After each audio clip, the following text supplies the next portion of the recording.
come on. Do it now. Okay, we're good. Yeah.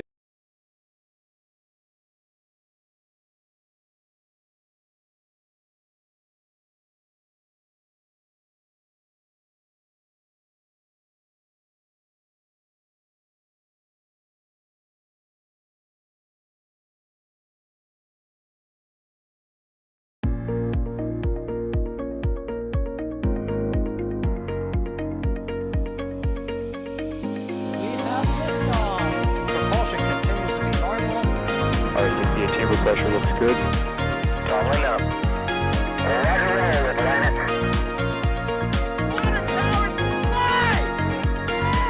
Flight outside of speed off. Yikes. You bet. Okay. We don't need any more of these.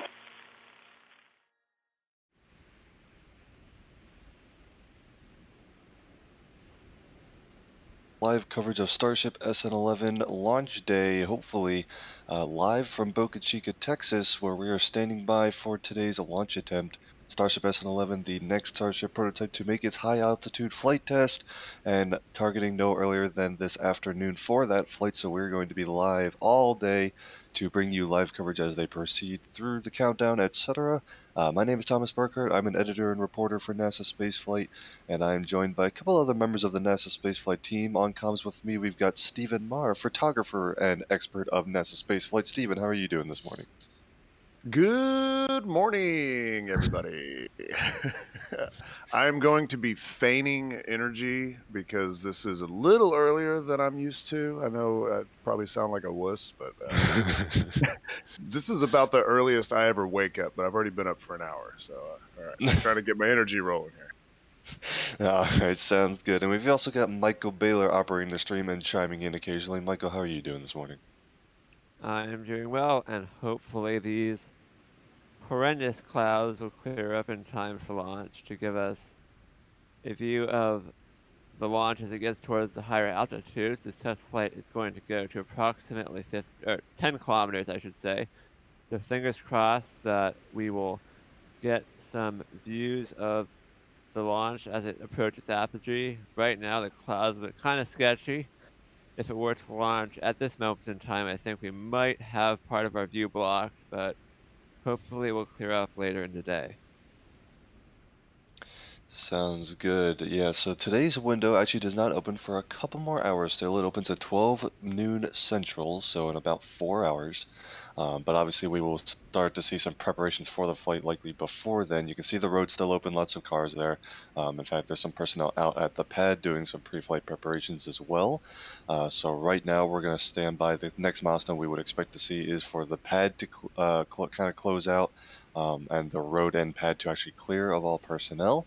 And that'll be a sign that they're getting ready to start entering the countdown itself. But right now, we're going to continue to give you an update throughout the day as far as that status goes. The road closure window opens at noon and ends at 5 p.m. local time. So they have a 5-hour window. Of course, that can be extended relatively easily. The temporary flight restriction goes, I think, until 7:30 p.m. local.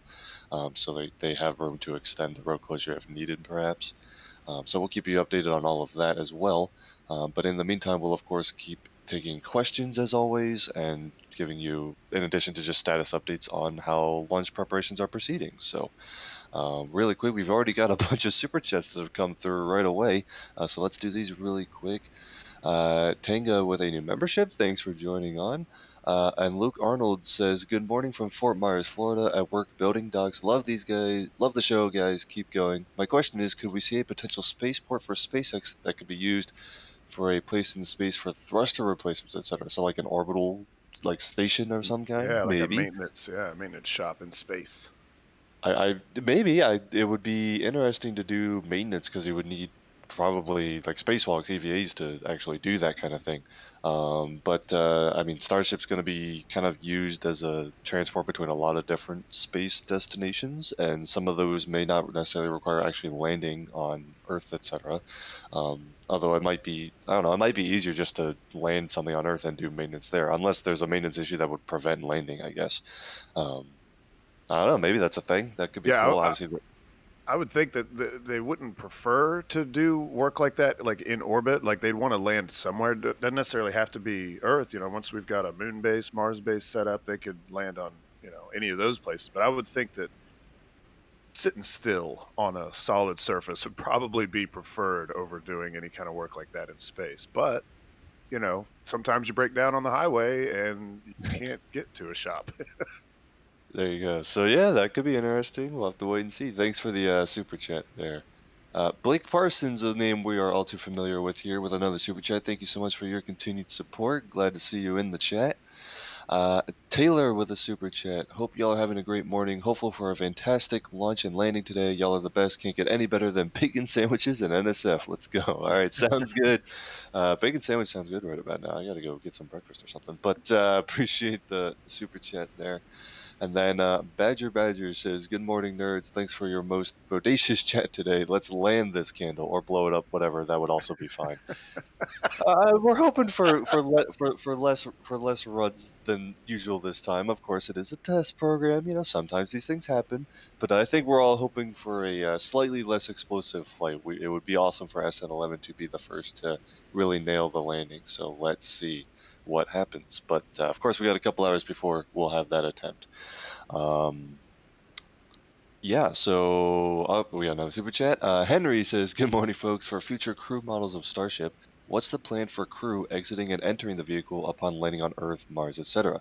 So on Earth, obviously before launch, it'll be stacked on a super heavy booster, and there'll be some sort of crew access arm. So that's kind of typical how you board almost any launch vehicle, right? After landing, we know that at least the lunar variant will definitely have some sort of elevator from the payload section down to the surface, so that would likely be how crew enter and exit on that surface. I would imagine a very similar device could be used on the Mars variant, etc. Basically anywhere where you're landing that doesn't, other than Earth. I mean, if you're on Earth, it's possible you could have some sort of ground equipment that can roll up to start. Like think of an airplane if you land somewhere where they don't have jetways, and so you roll up like the stairs to the airplane. I'm thinking they might even do something like that for Earth landings, or if the Starship just has that elevator thing, you can use that to get off after you land on Earth too, I guess. No Or like real. one of those inflatable slides. How about that? There you go. That would be fun. I mean, it might be helpful after being in microgravity for a while to not require much effort. Just slide down the slide, nice and easy, right? Yeah. Oh, that makes it even better. Yeah, you don't have to go down the 100 flight of stairs to get down from the top. You just take this cool bouncy slide. There you go.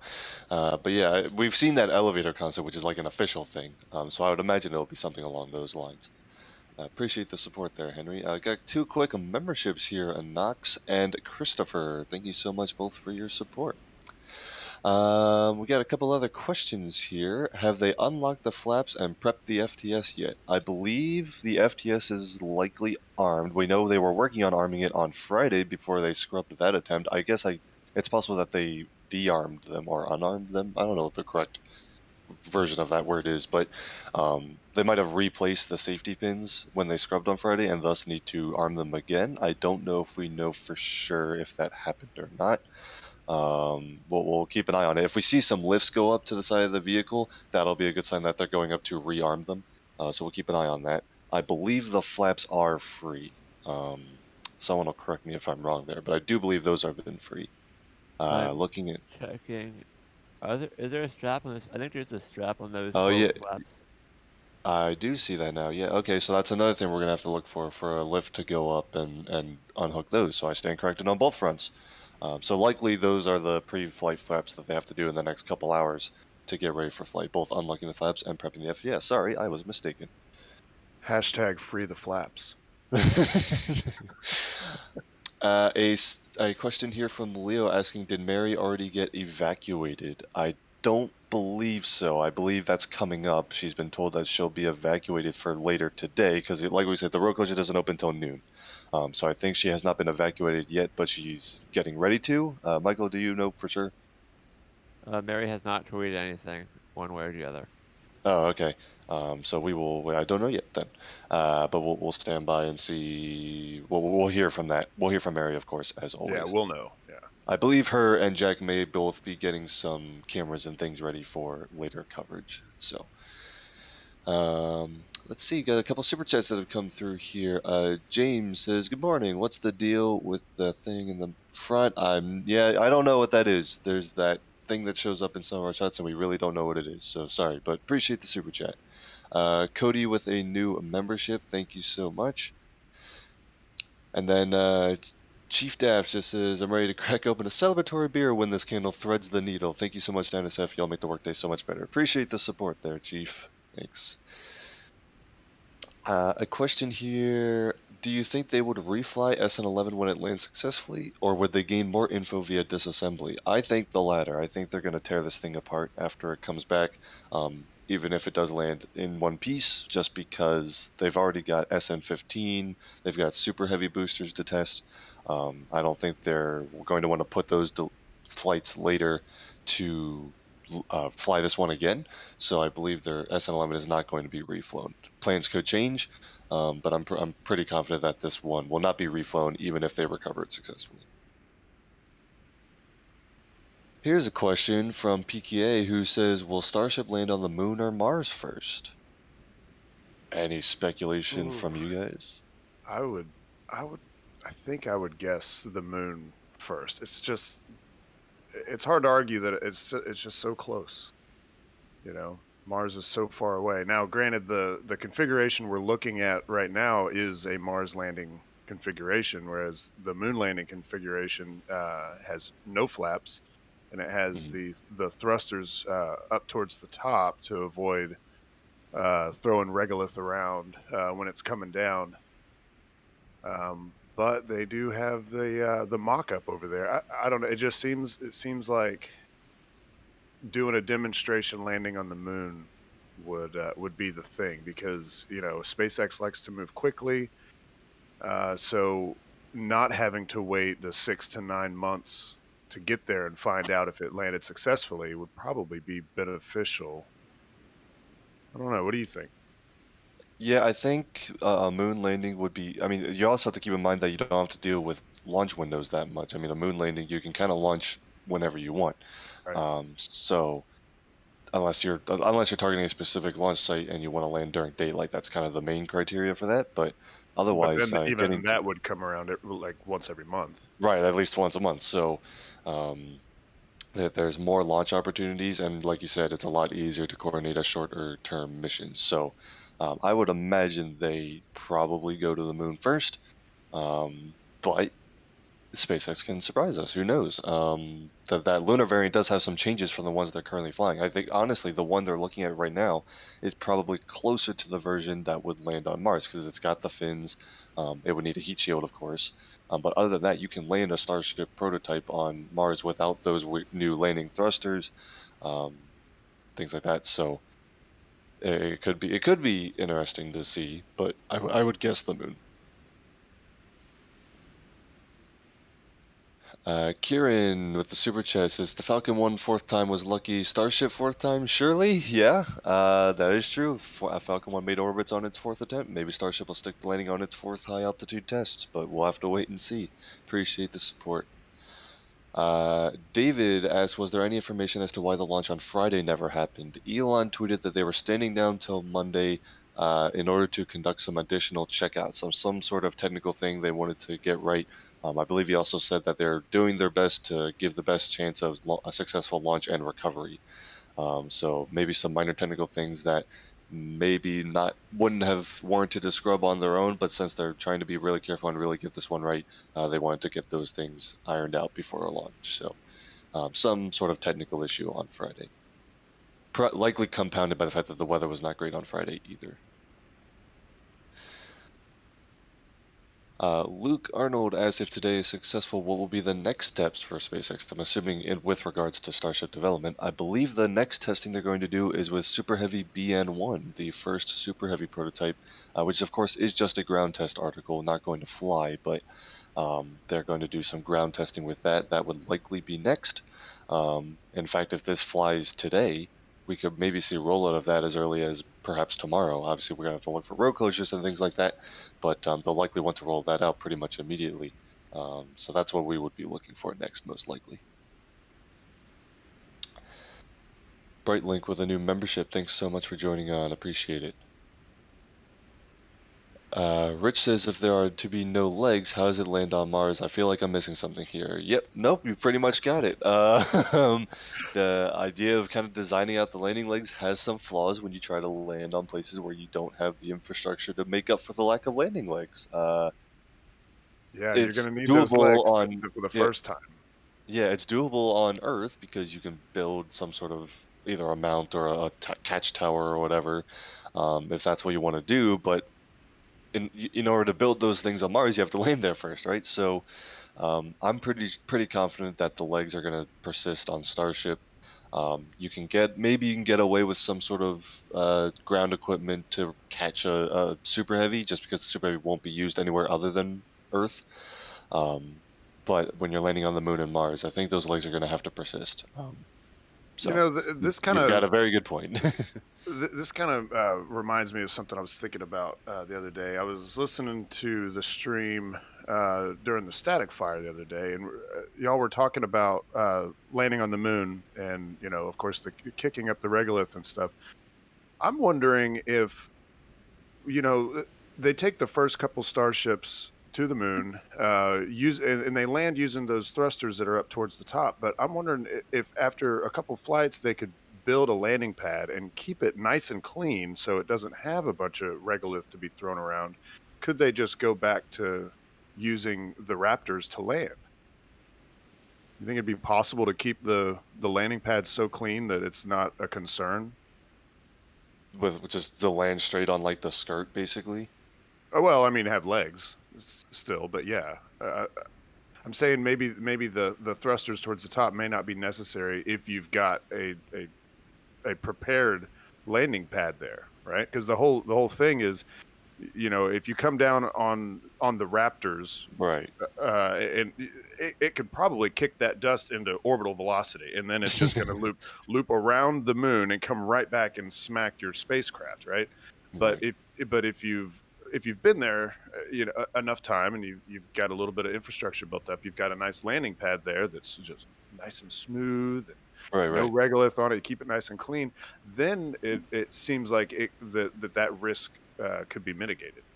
Maybe, I mean, as long as it's really clean. I think there's the other problem of you would have to land on minimal throttle of a single Raptor, and depending on how heavy the vehicle is, that might still be like a positive thrust to weight ratio. So if you want to Oh, yeah. avoid the hover slam that Falcon 9 does, it'll be easier to do the lower thrusters that are up top. But that would depend on what the mass of the Starship actually ends up being and how low they can throttle a single Raptor. So. Yeah. Especially because on the moon you'd rather use the vacuum Raptor, which won't be able to gimbal as far as I know. So that is some issue. Of course, you can like steer with RCS and things instead, but Yeah.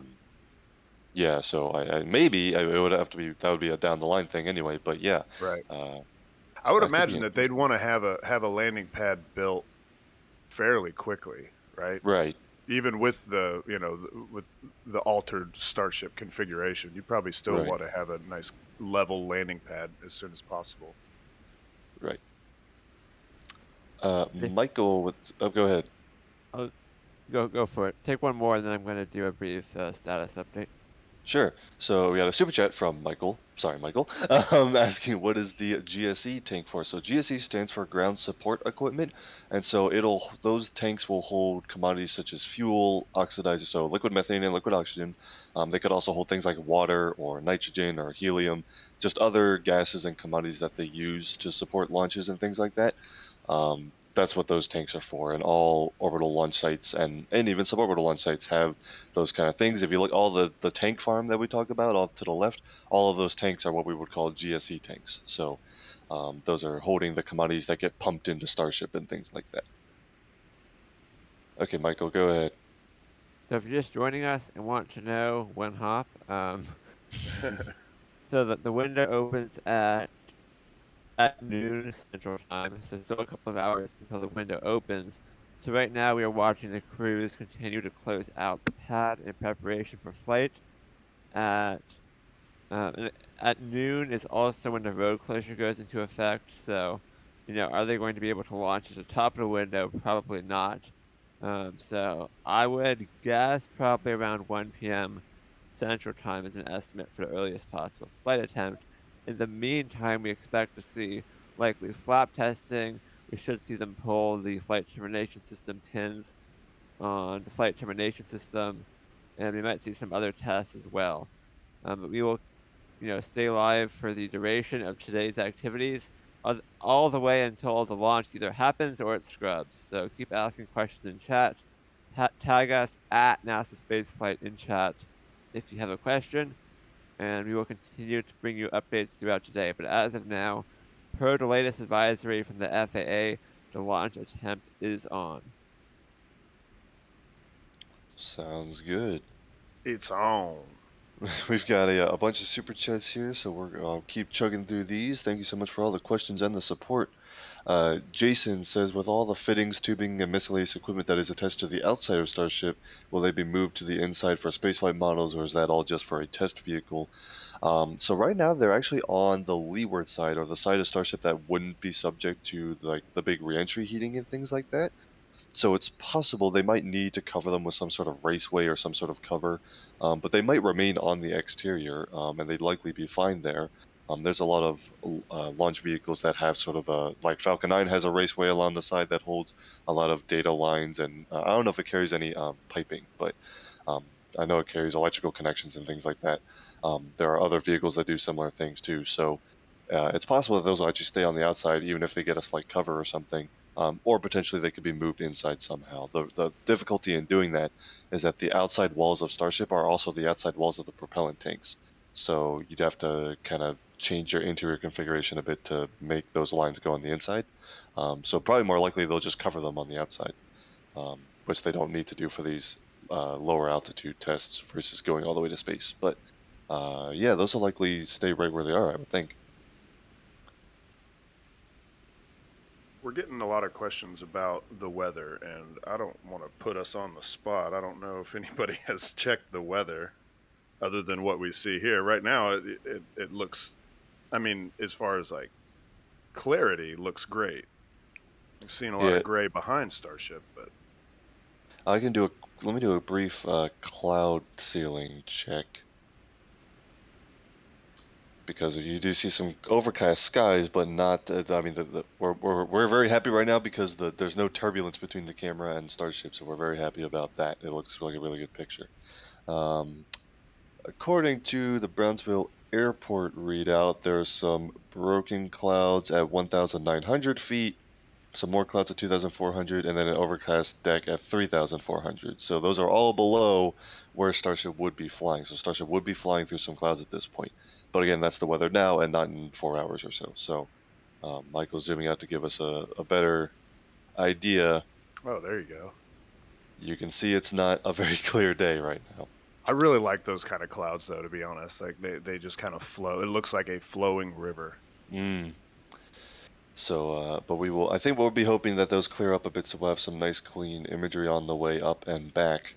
We don't know exactly what the visibility criteria for these flights are, so we don't know if there would actually be a weather concern for the flight or not, but we'll stay tuned and see.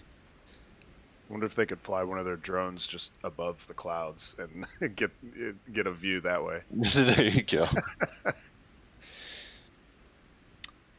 Jeb with the $50 super chat, thank you so much, says, with the push towards reusability in spaceflight, why doesn't ULA build the Venture Star? There's an old reusability concept. That was super, super cool.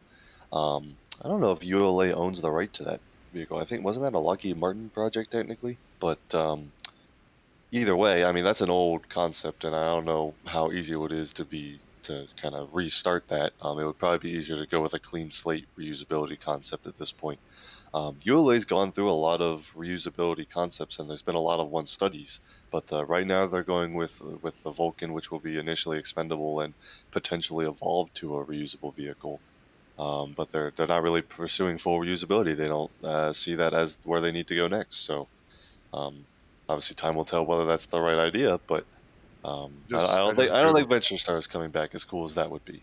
Yeah, I just Googled it. I didn't realize that I'd seen this vehicle before. It is a really cool vehicle. If you guys are out there sitting at your computers, just do a quick Google search for Venture Star. It's a pretty cool looking vehicle. It was SSTO too. Oh, really?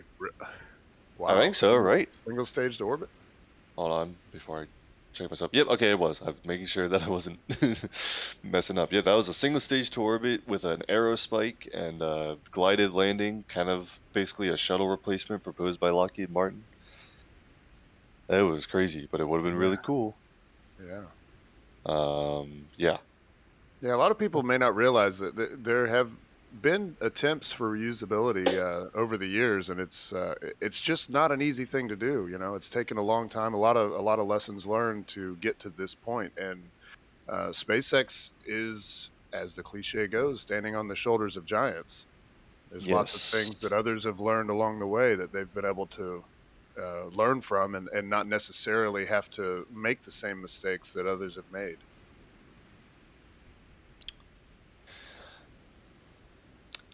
A super chat here, and Kalimon? I might have gotten that right. I hope I did. If not, I am terribly sorry. But says Franco-German gal in Scotland knitting to tank watch again. Let's hope we see a hop today. Hashtag win hop. Thanks for you for the streams. It's always a joy to join. Thank you so much for your support. I'm sorry if I butchered your name there, but appreciate the support and thanks for tuning in. TJ says, headed to the Cape to work on Crew 2 this afternoon and need to sleep but can't, hoping to transition work onto this beast one day. That would be super awesome. Good luck and Godspeed with the Crew 2 preparations. We'll all be watching that mission closely and appreciate the support. Johan with the new membership, thanks so much for joining on. Adam says, hoping for an equally beautiful day in Texas. It's going to be beautiful and sunny here in South Dakota. Thanks, NSF team, for all you do. Thank you so much, Adam, for the support. Appreciate it. Georgie says, good morning, chaps. Good morning, Georgie. Thanks for tuning in. Here is a interesting question. Reynolds says, has SpaceX talked about what would happen if they had some sort of emergency on the way to Mars and you had a casualty? You know, it's weird. There's this weird thing that happens on these really long haul, like international flights, where they have to have sort of the equipment to deal with that if something happens. I don't know if that kind of contingency has ever come up in spaceflight, but I guess that's something that they're going to have to consider, especially when you're transporting a lot of people. But I don't think that would be I mean, you would also very likely have medical personnel on board and things like that for those long duration flights. So hopefully we can just avoid that situation to begin with. Guys, super chat here. I'll make my own LOX tanks with blackjack in. Yeah, you know the rest of the quote. Appreciate the support there and the super chat. Appreciate it.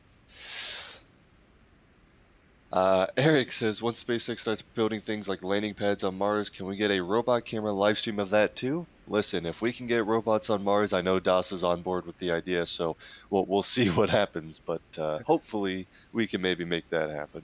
Yeah, slight delay. But... Your super chats are going towards the future Martian robot army, okay, chat? Appreciate the there support. You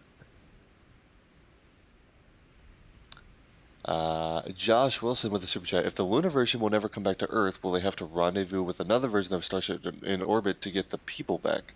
So the lunar version of Starship is intended to travel between lunar orbit and the lunar surface, and when it goes back to lunar orbit, it would either dock with Orion, the crew vehicle that would launch the crew, or to Lunar Gateway, where the Orion would be docked. So either of those places, the crew would then leave the lander, get back on their Earth return vehicle, and come back. That's the initial phase that they're planning to use, using that Deep Space Orion crew vehicle, which is the only capsule being developed right now that's capable of getting to lunar orbit. Crew Dragon, and Starliner, those are only low Earth orbit vehicles. So that's how they would get to and from lunar orbit, and then using Starship as the lander. Obviously, future plans can evolve from that and change how the crew actually gets to lunar orbit in the first place, but that's the initial setup. So. Stuart Wilson with the super chat with the $13.13, an unlucky donation to the cause to encourage a lucky launch today. I don't know if that's how that works, but we'll try it. Appreciate the super chat, Stuart. A question here, is BN2 expected to be flight tested before Starship SN15? I think we're expecting BN1 to be next. I don't know. Michael, do we have any idea what would happen after that, whether that be SN15 or maybe another Super Heavy prototype? I'm guessing SN15 because we have not seen any BN2 sections be stacked at the production Right. site. So SN15 is the tank section is fully stacked. The nose cone, I believe, is about to be stacked, and presumably we will see the two primary sections of Starship on SN15 stacked together to complete the entire Starship in the next week or so. So I don't think SN15 is far away. On the other hand, like I said, BN2 has not really started the stacking process yet. Gotcha. Yeah, so likely SN15 after BN1 based on that, but we'll have to stay tuned. Oh gosh, alright, we've got a super chat here telling us that, greetings from a place in North Wales. I'm not even going to attempt to pronounce this name though. I did just Google the name. It's a legitimate place, Okay. but I'm sorry. I'm just not even going to try that. But we appreciate that you're tuning in and sending your support, and glad you're joining us. I think it's pronounced cat walking on keyboard. There you go. Nice. Here we go. A super chat from Jack saying, with all the work going towards space tourism, when do you think we'll see the first NASA spaceflight live stream from space? Well, I mean, space tourism, I think, has to get a little bit cheaper before we can kind of afford that, but I guess never say never. Keep those super chats coming. They're all going to a little hopper. Steven, if we had it financially funded, would you go to space to conduct the NSF stream? 100,000%. Yes. Michael, would you go? Well, we might need a producer in space. I don't know. Sure, why not? All right. Thank you for the super chat and the question there. Let's see here. A super chat here. I've noticed that even rational people who design and fly complex tech like rockets often have superstitious traditions, rub the rabbit foots kind of stuff. Any traditions at NASA spaceflight? We have, I don't know if we have any like big superstition things. There is the launch day cookie thing that Julia engages in. There's often cookies that are baked with some really big launches coming up, which can be a good luck thing. I don't know. I mean, usually, like, if there's a SpaceX launch, you try to wear a SpaceX shirt or something. That's kind of like a good superstition thing. If there's a ULA launch, you wear a ULA shirt or a ULA hat or something. Sometimes that's a thing. Avoiding the word scrub on a launch day is a thing that some people do. Like, don't say scrub. Of course, I just said it twice, but I'm talking about the superstition. That's different. That's separate. Okay, that doesn't count. I don't know, I'm Steven, speaking any other ones? Yeah, I agree. Like if I'm heading out to the press site or something and it's launch day, it's not really a superstition. It's just more like it'd be taboo to wear a ULA shirt to a SpaceX launch or vice versa. Right. But I have both. But I'm just not very superstitious. So I'm one of those people that will. I'll walk around saying scrub, scrub, scrub, scrub, and just kind of laugh about I don't know, getting upset about that because I know intellectually that that word coming out of my mouth is not going to alter what's going on that launch pad. But I do, like I look for the 4-leaf clover on the SpaceX patches and stuff like that's that. cool. Yeah, that's another thing. If you're not aware, all of the SpaceX orbital launches, the mission patches that come out from SpaceX have a 4-leaf clover because they put one on the mission patch for the fourth flight of Falcon 1, which is the first time they've ever made orbit, and it's been on every patch since. It's kind of a good luck thing that they do. So, yeah. Got a new membership from Annie. Thank you so much for your support. A question here: where does the city-to-city hop proposal fit into Starship's timeline? That's a good question. I believe Elon said last year at one point that they're expecting the first Earth-to-Earth, the suborbital hop tests, to maybe occur within the next couple years. So maybe 2022, 2023, if they're getting technical ready by that point. We could see some test flights as far as that proposal is concerned. They do want to offer Earth-to-Earth transportation. And that would be just more ways to prove out the Starship system too. So even if they don't necessarily have customers right away, they might just do them as test flights. So within pretty soon, as far as the overall test program schedule is concerned. I think it'll be really interesting when, like, the first Starship landing pad, other than in Boca Chica, is spotted. Like, because if they're going to do a point-to-point test flight, they're going to need to have a destination, unless they just Right. they could take one of the oil rigs, I guess, out somewhere. Yeah. But I feel like it doesn't really count if it's just launching from Boca Chica and then landing in the Gulf of Mexico. I feel like you got to at least go, like, I don't know, a quarter of the way around the planet or a third of the way. You'd never go Right. more than half, by the way, because if you were going more than halfway around the Earth, then you might as well just go the other way, I think, or maybe go polar or something. I don't know. I might need to rethink that. Actually, you may still, because you don't really want to launch retrograde to the Earth rotation. I mean, on a suborbital flight, it might not matter that much. Like, you could do that. It actually might cut down the time, right? I could, yeah, because the Earth would be rotating below you. Yeah. It would be less efficient, but yeah. If you're I know. Now I'm like, wait a second, hold on, now wait a second. Let's think about this. You launch west, and you're not aiming for orbit, so you're not, it's less efficient to get to orbit, but you're not going to orbit.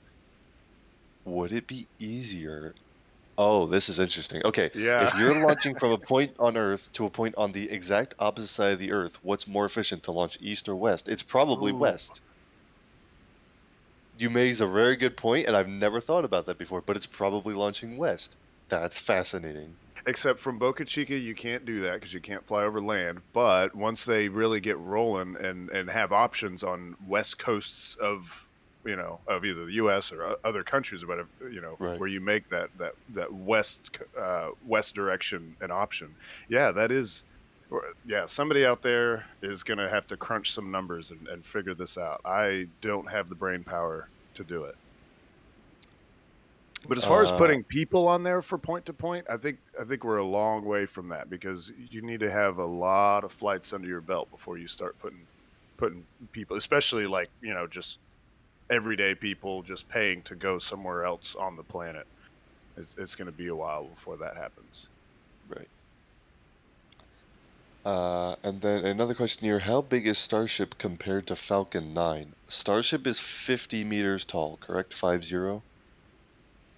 I was trying to find a hard number because the design has changed over the years. I found a hard number for Falcon 9. It's 63 meters. And that's the full stack, right? Right. Yeah. Starship full stack, I'm not sure. What did I find here? I believe it's 50 meter for Starship, 70 meters for the Super Heavy, so 120 meters for the full stack. So yeah, I just found the number. So yeah, so twice as tall. Right, so twice as tall with the full stack. Yeah. But Starship is shorter than an entire Falcon 9 stack, but Starship Super Heavy is about twice as tall as the full stack. So, right. And Starship is, I think, about the size, maybe even slightly taller than a Falcon 9 first stage, like just the first stage. That number might not be out there, but it's close, which shows you how big Starship is. Starship is the upper stage, almost as big as the first stage of Falcon 9. But yeah. Luke Arnold with another super chat. Thank you so much for your support. A question here: do you think SpaceX are underestimating the difficulties of human spaceflight beyond low Earth orbit? Absolutely not. SpaceX knows how difficult human spaceflight to low Earth orbit is.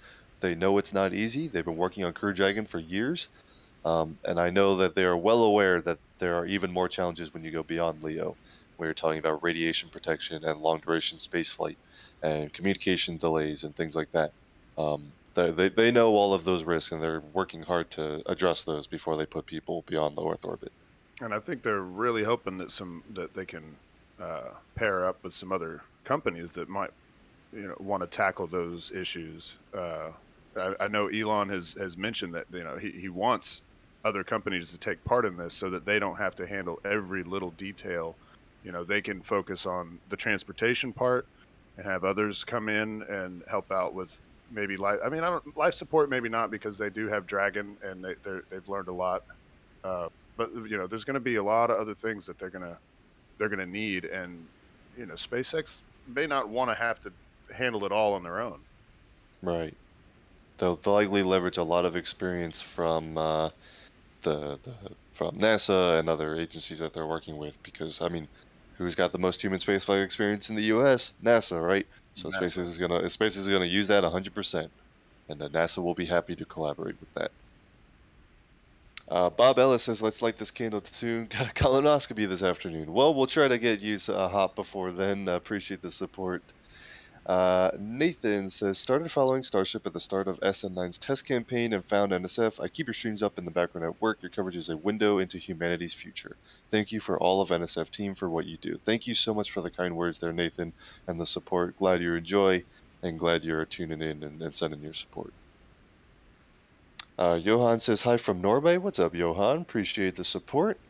A question here from Jacob. Will the crew Starship also belly flop to land? Yep. As far as I'm concerned, all versions of Starship, other than the lunar variant, which won't do atmospheric landings anyway, all of the ones with fins have those fins so that they can do an atmospheric entry and the belly flop maneuver. Keep in mind that the G's pulled during that maneuver are not actually, like, it's not as dramatic as it seems. I would love to know, like, the numbers as how much G forces or whatever they actually experience. But yep, even the crew variant will be able to do that maneuver on landing. So,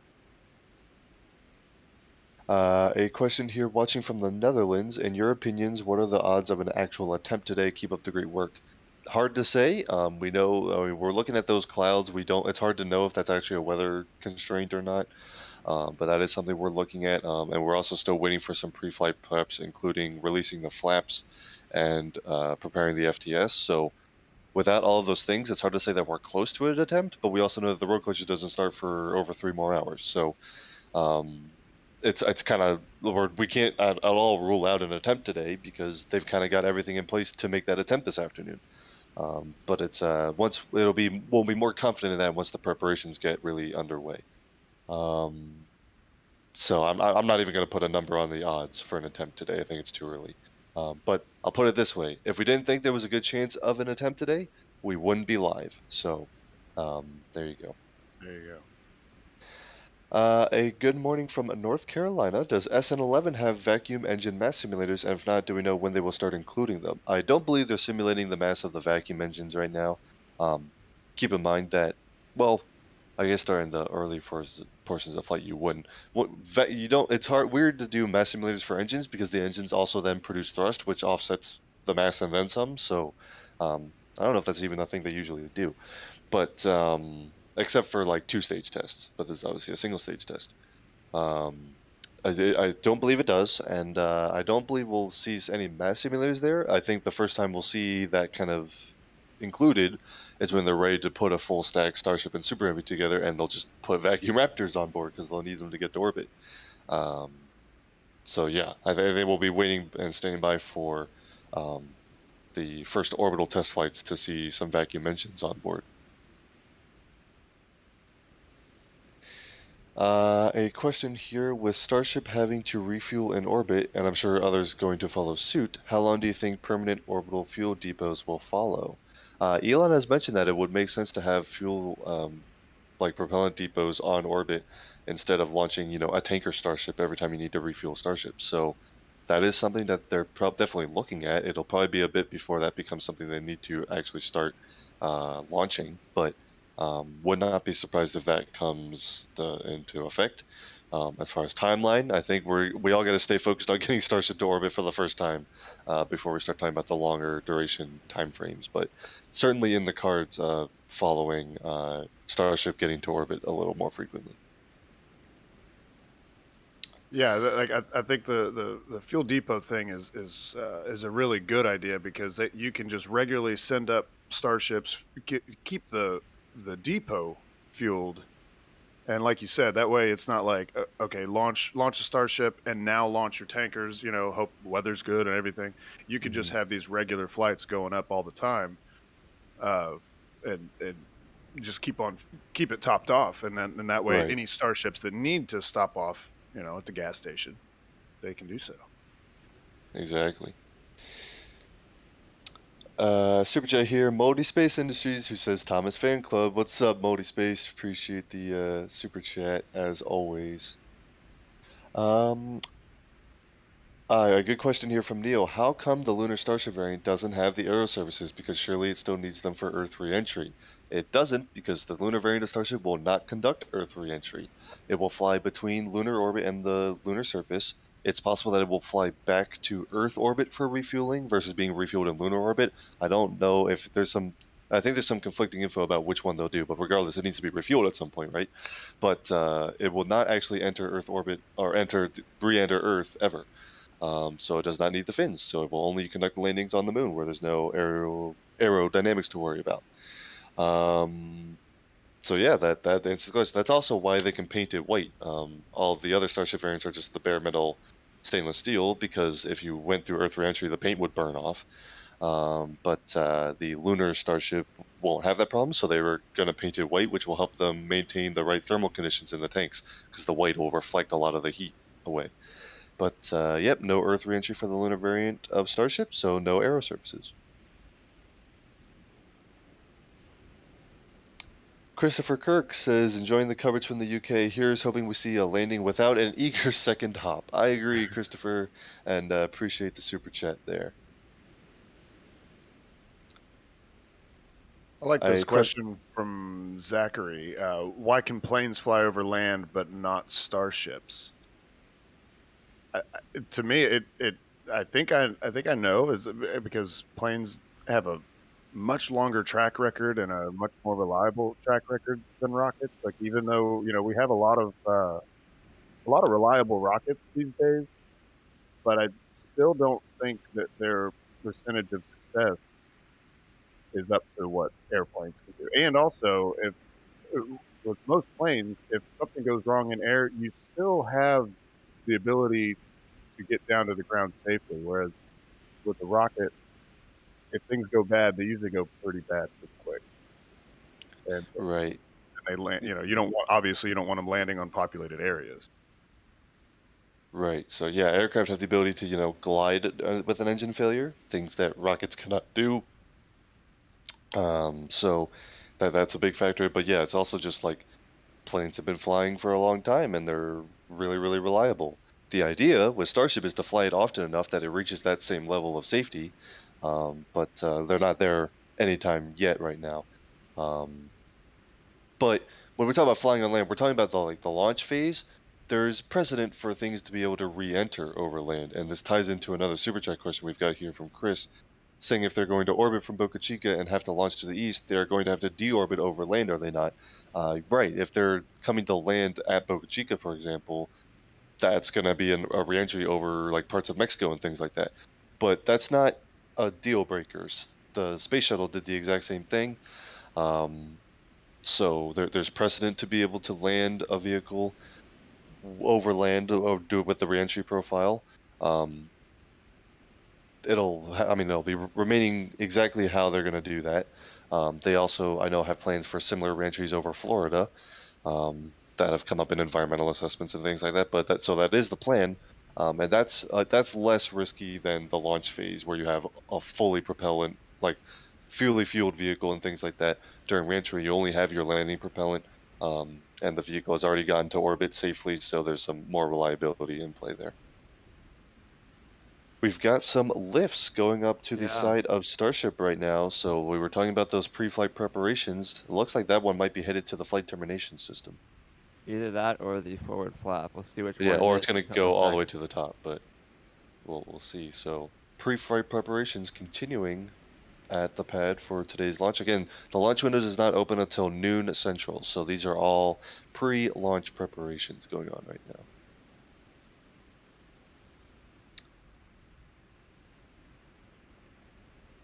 Robert wanted to know, will SpaceX transport BN1 laying down or standing up? Here, let me put that on the screen. Definitely standing up. Now, I'm guessing you don't really want to lay something down that big, especially if it's not pressurized. And I'm not sure you'd want to have it pressurized while you're transporting it, because a lot of its strength comes from being pressurized. But standing upright, it can support its own weight. I don't think there's any possibility of them laying it down. I don't think they ever want them to lay down, right? Right, yeah, they're definitely expecting an upright transportation, and laying it down would cause a lot more issues. Especially, I mean, you got to raise it vertical at the end anyway. Yeah, Um, it will be hilarious to watch it roll out vertically. It's gonna look a yeah. little weird, but that is the plan for sure. Did they get those transporters over there to the production site that they were moving around during the static fire? I don't know if they're over at the production site yet. I know they were getting ready to transport something. I don't know if we ever even confirmed what exactly it was for, because it could be like a GSE tank or something. But Yeah, that's true. we were guessing that it was BN1. Right. Michael, do we know, is that transporter over at the production site yet? For the Super Heavy. Yeah, for what what we're assuming is BN1.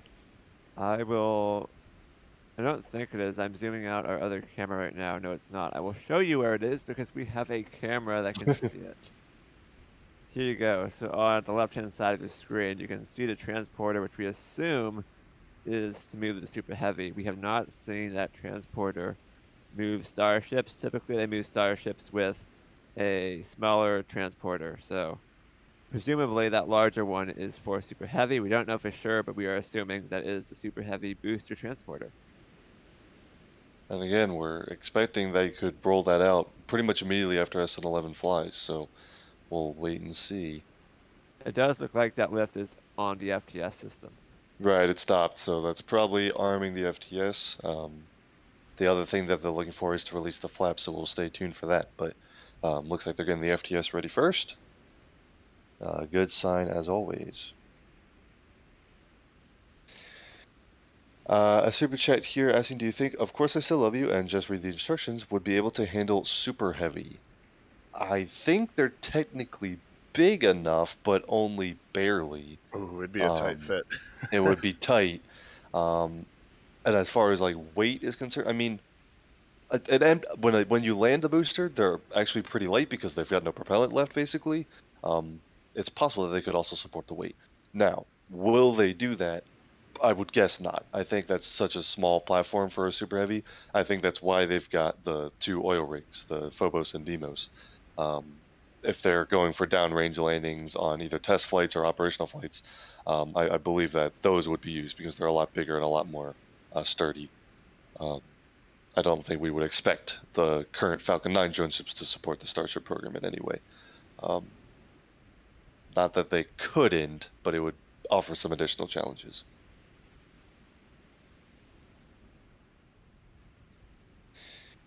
Let's see here. Will they offset the vacuum engines to keep the nozzles level for sea level gimbling? So you're talking about the vacuum engines being way taller than the sea level engines. I think so. I think all the renders we've ever seen have shown all the nozzles being level with the bottom of the vehicle.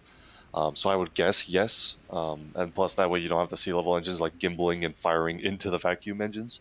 So I would imagine yes. I don't know if we have exact information about how that engine mount will work, but I think all the images that we've seen from SpaceX suggest yes.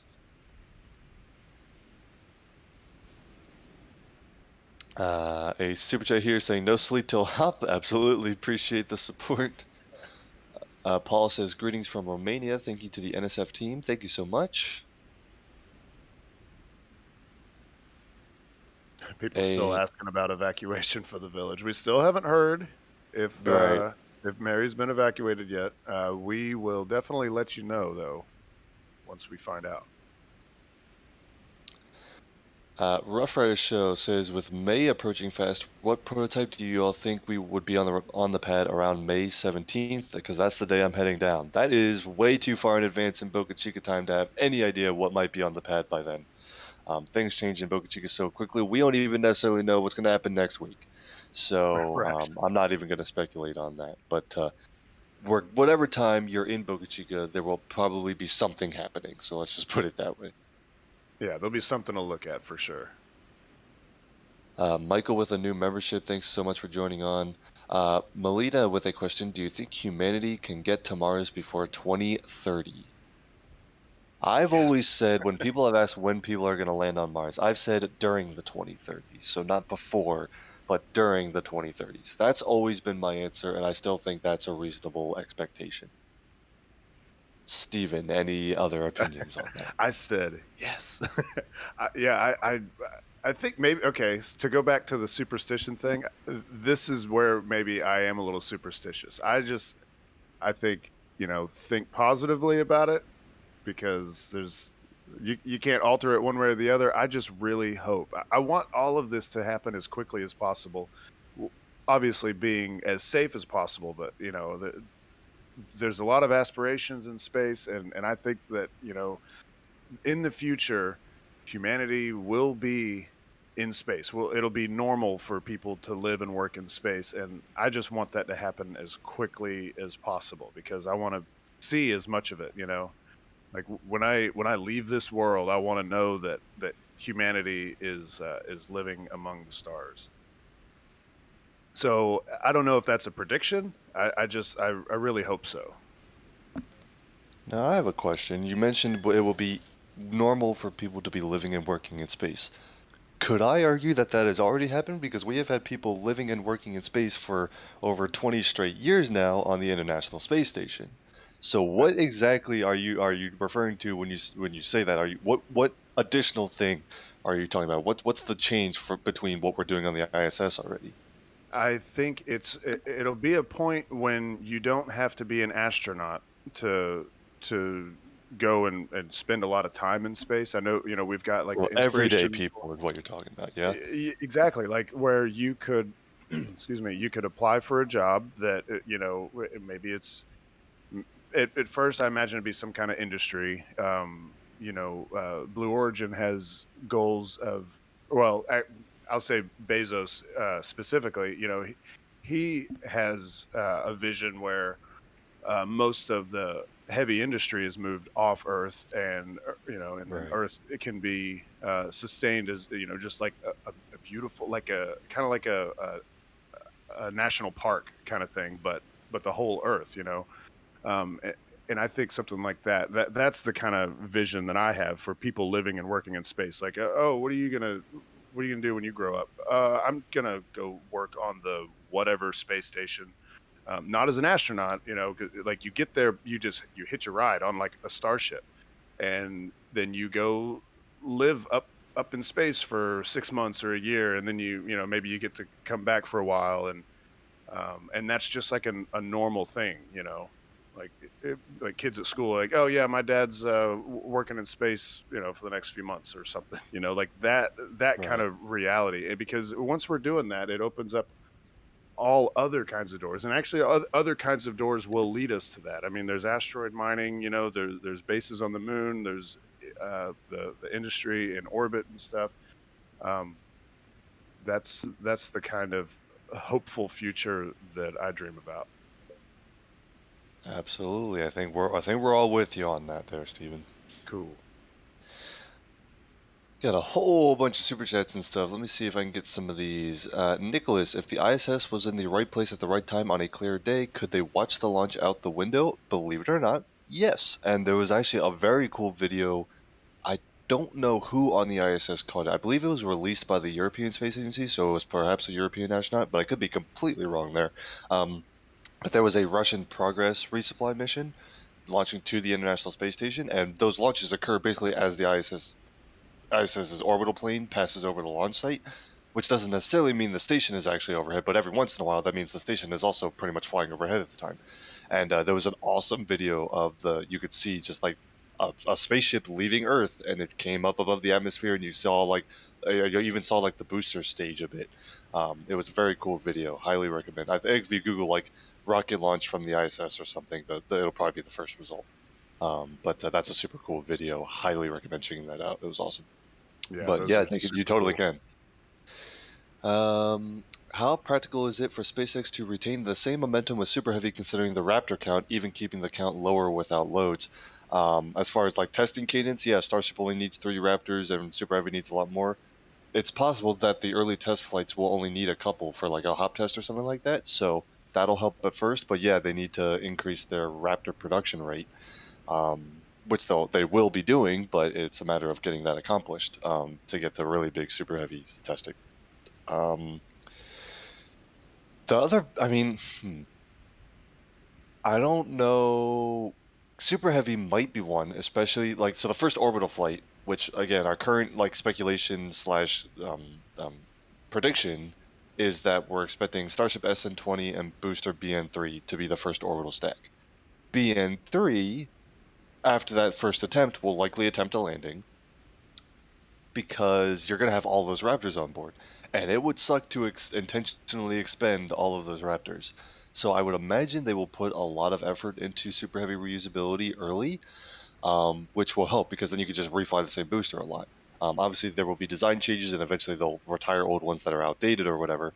But super heavy, I believe, will likely be fairly reusable fairly quickly, so that they can kind of maintain that momentum. Like you said, they won't be relying on manufacturing cadence for Raptor, but the reusability of it. So. Terry asks, is anyone seriously working on a nuclear power plant running spacecraft? Well, there are some spacecraft that work on nuclear power by radioisotope generators, the RTGs. Things like the two Mars rovers, Curiosity and Perseverance, are nuclear powered, and there's some deep space probe like New Horizons and things like that that operate on those. If we're talking about like nuclear fission reactors, I don't know if anyone's working on that, but you can actually nuclear power spacecraft, and we have done it already. A question from Leo: would it be possible to produce fuel on Mars where it might be more cost efficient to get into space to refuel starships? So yes, in fact is an integral part of the system to manufacture liquid methane and liquid oxygen on the surface of Mars, as well as other places, including the Moon, using resources in Martian soil and the Martian atmosphere and things like that. There's chemical processes that you can do to extract methane from those materials and extract oxygen, and you can refuel your starship that way, and that's an integral part of getting a starship back to Earth. So that'll be something they test very early on in the Mars program. A question here: for orbital flights, will they static fire Starship before stacking it on top of Super Heavy? That's a very good question. I would imagine for the first flights that are test flights, probably, but that could go away for operational flights or when they're reflying vehicles that have already flown before, kind of like they did with Falcon 9. For the first flights, I would imagine yes, but that could go away when they move into operational missions and the reliability is already proven. A new membership here from Jacob. Thank you so much for the support. Thomas Anfing asks, if SN20 is the first Starship to attempt orbit, will it also be the first Starship to have a payload bay? If it's in orbit, why not deploy Starlinks? A good question, but it's possible that first orbital test flight could just be get to orbit successfully and then maybe conduct a re-entry test, and thus not risk any payloads on that first orbital flight, even if they would only be Starlinks. With the flight rate that they're expecting to reach with Starship before too long, I would imagine there's not too much pressure to get payloads on the very first flight. Not to say that they couldn't do that, but I wouldn't be surprised if the first Starship to go to orbit will be a pretty bare-bones prototype vehicle just capable of making the flight. I would like to offer some speculation / a suggestion. Go for it. Speculation is always welcome here on the NASASpaceflight stream. You are entering the speculation zone. I understand a Falcon 1 would fit inside the top of a Starship. There you go. How about that for a mass simulator? We talked about, the first Falcon Heavy flight had a Tesla Roadster. I think Starship's more suited for the Tesla Semi, personally. Oh, there you go. But, we could do something like that, right?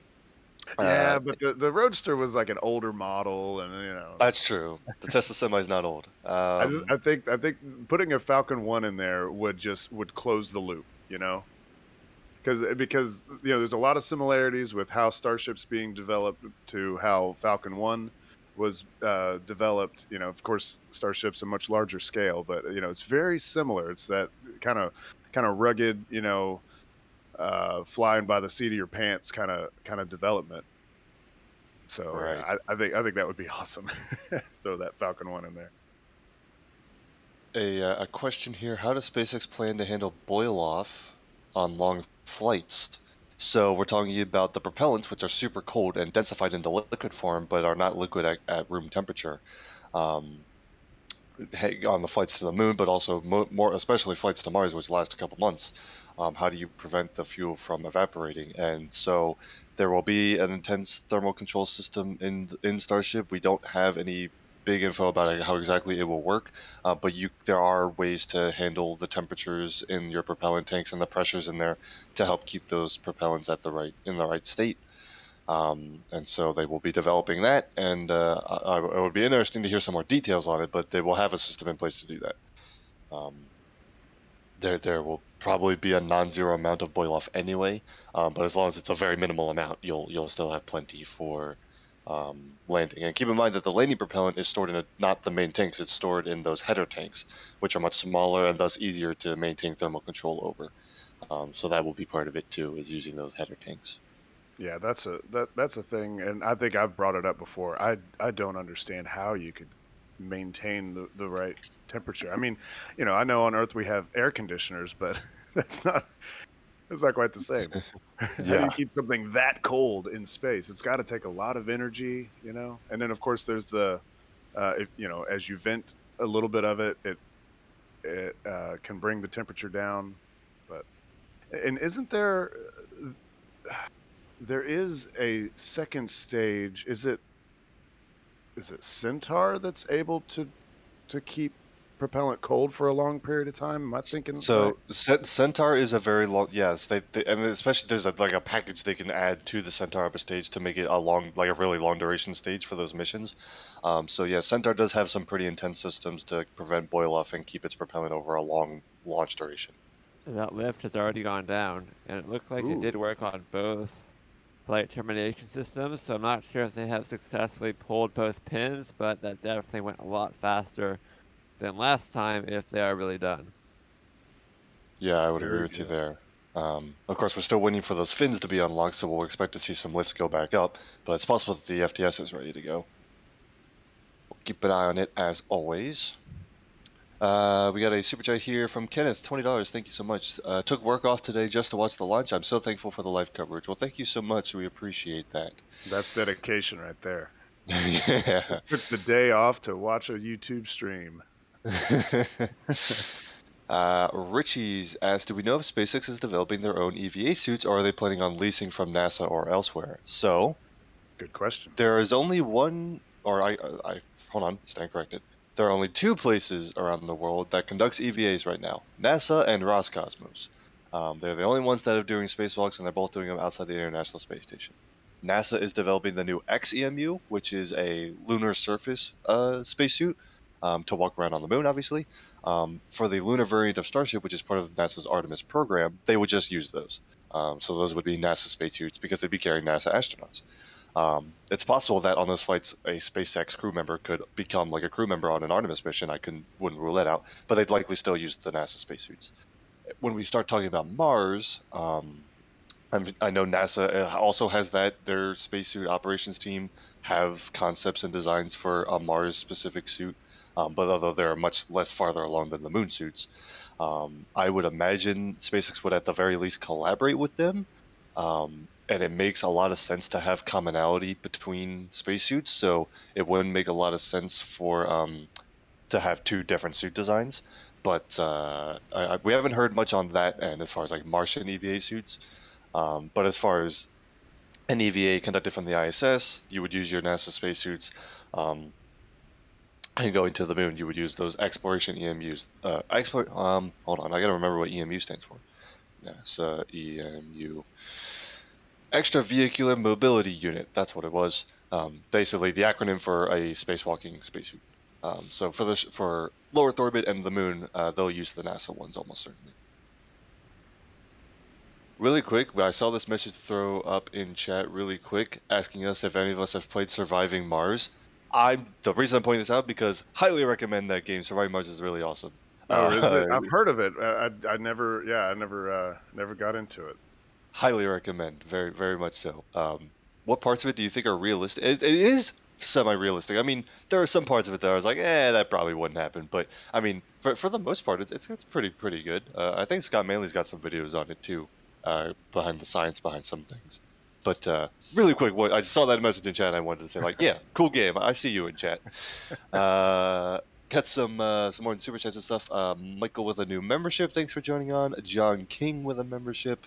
Thank you so much. Jake with the question, will they be able to reduce the comms time to Mars? Unless you can break the cosmic speed limit of the speed of light, no. You can only send those kind of things at the speed of light, so that they're kind of stuck with what it is. Yeah, you're going to have to figure out wormholes or send a signal through a wormhole, but yeah, we're not figuring that out anytime soon. Got a lift. That lift has gone down a bit, but it's now looking maybe at the bottom fins. It's possible that they're releasing those bottom fins, Michael. What do you think? Yeah, it's hard to see, but it looks like they are walking. Are they walking on the top of the launch pad stand? I think they are. I think they got off and are now on top of the launch stand. Gotcha. So perhaps the flaps are in work now. Of course, they still have to go up to those top flaps, but could be continuing pre-launch preparations. Again, for those of you just joining us, today's road closure does not open until noon Central, so we've got a couple hours before the earliest possible flight attempt anyway. So they are currently working through those pre-flight preparations. We believe they did go up and arm the FTS, or at least it appeared that they did so. So the flight termination system is ready to go, hopefully, and it looks like they may be working on getting the flaps ready now. So more pre-flight preps underway. And if that FTS pin pull was successful, that would mean they are already further along to Friday.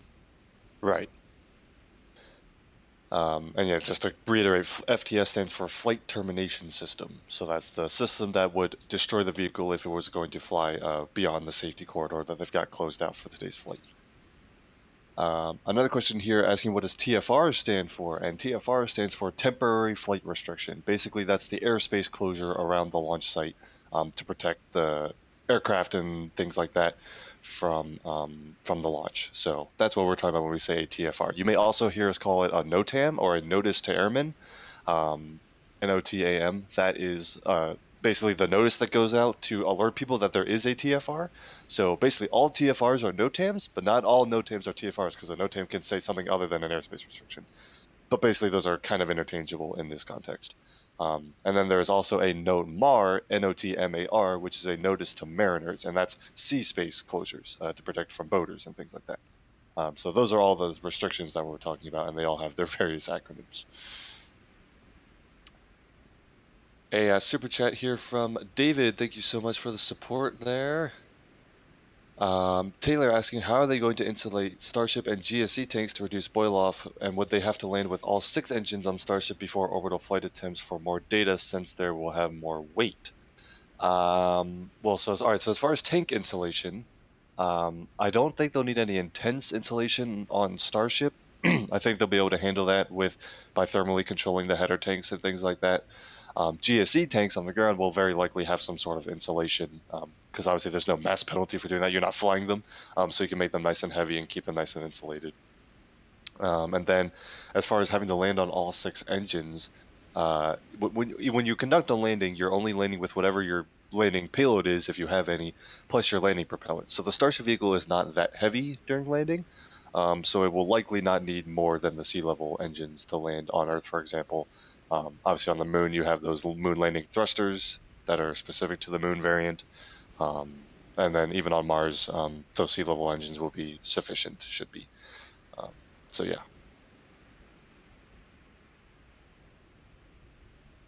Here's one from Farhan Dani. Will SN11 relight the 3 Raptor engines when landing? And I believe we got confirmation on maybe the SpaceX website or something. They're going to light the 3 engines, and then they're going to go down to 2 this time, whereas last time they went down to 1. Is that right? I think Elon said that in a tweet. The SpaceX website did not dictate the exact landing burn profile, but I believe Elon said they would likely try to land on 2. But I think that was almost immediately after SN10, so I don't know if that actually got implemented or not. I think we are expecting the 3 engines to light for the burn, and then cut down to either 2 or 1 is what we would expect. Right. Oh, I forgot to throw that up on the screen. Sorry. Thank you for the question there, Farhan. A question here. Good afternoon. When Starship testing becomes more successful, what will be the next phase? What will they have full payloads, crew, tiles, etc., and will the extra weight cause problems? So I think it's going to be after they start reaching orbit with prototype vehicles that they start putting payloads on board, and it'll be even longer before they actually put crew on board, although they could test like an uncrewed flight of the crew interior, like the crew cabin, that they may be working on. Heat shield tiles will probably come before any of that because they'll put them on whatever vehicle they're going to try to re-enter first. So there's that. But that I think heat shield tiles will be a very early step, and then uncrewed payloads such as satellites or an uncrewed crew cabin test or something like that would come later than that. A bunch of super chats here. One from Iga, thank you so much. Brian Bishop with the super chat. And Nick as well with the super chat. Thank you so much. And Justin says from Maine here, would love to mine in space and retire doing that. That is one potential future industry. That could be very cool. Appreciate the super chat there. Yeah, because then you get to go to space and like maybe walk around on asteroids and stuff. Oh yeah. Yeah. I don't know if You that's know, how they would do it, but I'm picturing like what's funny? Bruce Willis in Armageddon, that kind of thing. There you go. I was messing around in Kerbal the other day with some friends, and turns out if you land a starship on Phobos, one of the moons of Mars, which is of course a very, very small moon, you can jump from the surface of Phobos into the starship payload section because of how low the gravity is. So an asteroid would be even more extreme than that, I'm pretty sure. Yeah, But, it'd be like, it don't would be jump. Whatever you do, don't jump. Yeah, don't jump. Yeah, exactly. You accidentally put yourself back into orbit. Yeah. But appreciate the super chat there, Justin. We got a question here. BN1 will roll out. Elon said it won't fly. Yep. Will it sit at the launch pad and undergo similar testing to the starships? Yeah, so I don't even know if they'll do a static fire, but they could do like leak testing, like the cryogenic proof testing that we've seen on Starship vehicles. I think that's kind of what we're expecting. If they install Raptors, maybe that means they also do a static fire. But I think it would be more likely that they just do some cryogenic testing and leave the engine firings for the flight vehicles. But I could be mistaken. David asking, given how long it takes to move Starship to the pad and given the additional height of booster number 1, do you see it taking much longer to move it to the pad? I mean, Starship doesn't take that long to roll out, less than a day, but maybe though. I mean, especially with the first super heavy booster, they might have to be a little more careful, especially how big it is. But I mean, it'll roll out in a day, kind of like Starship does. They'll roll it out and then they'll kind of lift it up onto the stand. So we'll have to wait and see, but I don't think it'll take too much longer. We'll have to wait and see, though. Jonathan with a new membership, thanks so much. Renee says, great coverage, thanks for everything you do. Thank you so much for the support there. It's Nee with the super chat, thank you so much. Let's see here. Jacob with a super chat. We hear a lot about SpaceX, obviously, but any interesting news out of Blue Origin with New Glenn? So what we do know is that they've got a Pathfinder New Glenn vehicle in the factory out in Florida, near the Kennedy Space Center, and so that will likely roll out over the next couple months to do some Pathfinder testing out at the launch pad. But outside of that, I mean, we know the first orbital launch of New Glenn is now delayed till no earlier than the end of 2022. So it'll be a while before they make an orbital attempt, but they're still building up the launch complex and they're getting ready for some Pathfinder operations to set up the orbital launch. But that's coming up in a couple years now. Yeah, that's a bummer. I really can't wait to see that thing fly. Yeah, me neither. It's Neil with another super chat. Thank you again. Neil, are the military keeping an eye on SpaceX progress? Absolutely. I mean, Starship has a fully reusable and super heavy lift launch system that will be able to serve a lot of Department of Defense missions, as well as that Earth-to-Earth capability of transporting things around the globe really, really fast. I would imagine the military is involved there too. So absolutely, they're definitely involved. Yeah, they're even involved. Well, I don't know about involved, but they're interested in Starlink too for communications. Yeah. Anything that's going on in space, I think the military always has an eye on it. Right. Let's see here.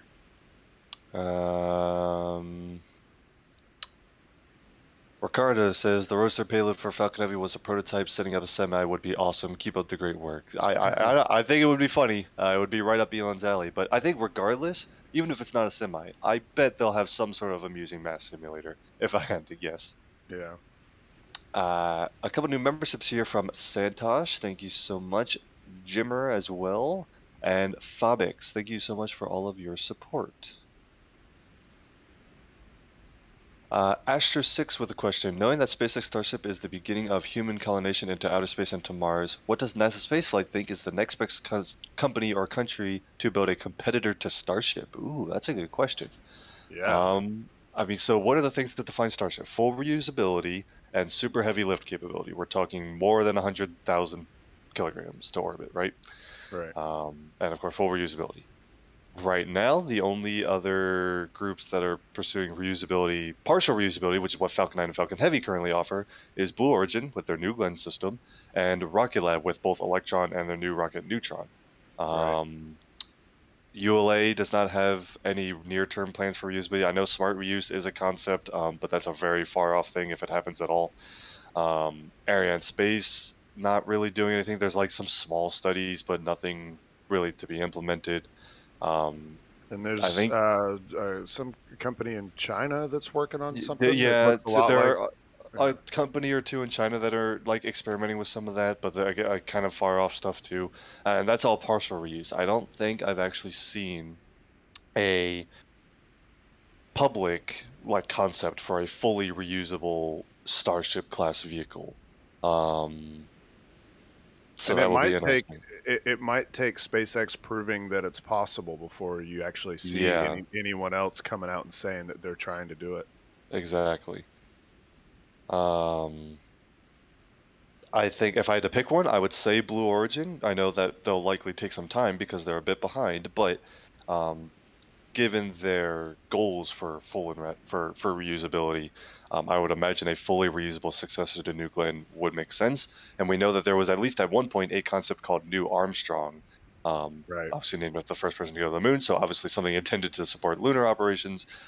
That could be maybe a Starship class vehicle and could perhaps be fully reusable. I would imagine that would maybe be where I would look, but it'll be interesting to see if some other concepts come out as well. Yeah. And Blue Origin also has a CEO with deep pockets, Yes. so that helps too. A super chat here from I don't know if that's George or Jorge. It's one of those, but I appreciate the support. Sorry if I got that wrong. Appreciate your support. Sven with the question, ETA. So we can tell you that the launch window today, or at least the road closure for today, doesn't open until noon Central Time. So just under 3 hours from now. So that's the earliest possible time where we'll start to see like fueling begin. And we were saying earlier that likely points to a flight time as early as maybe 1:00 p.m. local time. But it's very early, so we'll keep you updated on that. Right now, they're still going through some pre-flight preparations. You see there's a lift near the bottom of the vehicle. It looks like they might be unhooking the bottom flaps as part of their pre-flight preps right now. Hashtag free the flaps. Robin with the super chat, do we know what went wrong Friday? Elon just said they needed time for some additional checkouts, so some sort of technical issue, but we don't know any more details than that. That lift Here's is now coming down. Yep, I see that. So we'll see. We'll keep an eye on that. Luke Arnold asks, after Mars starts colonization, what do you think education for future generations will be like? I mean, we're talking about like schools on Mars. Is that the question? Because I mean, that's gonna have to be a thing.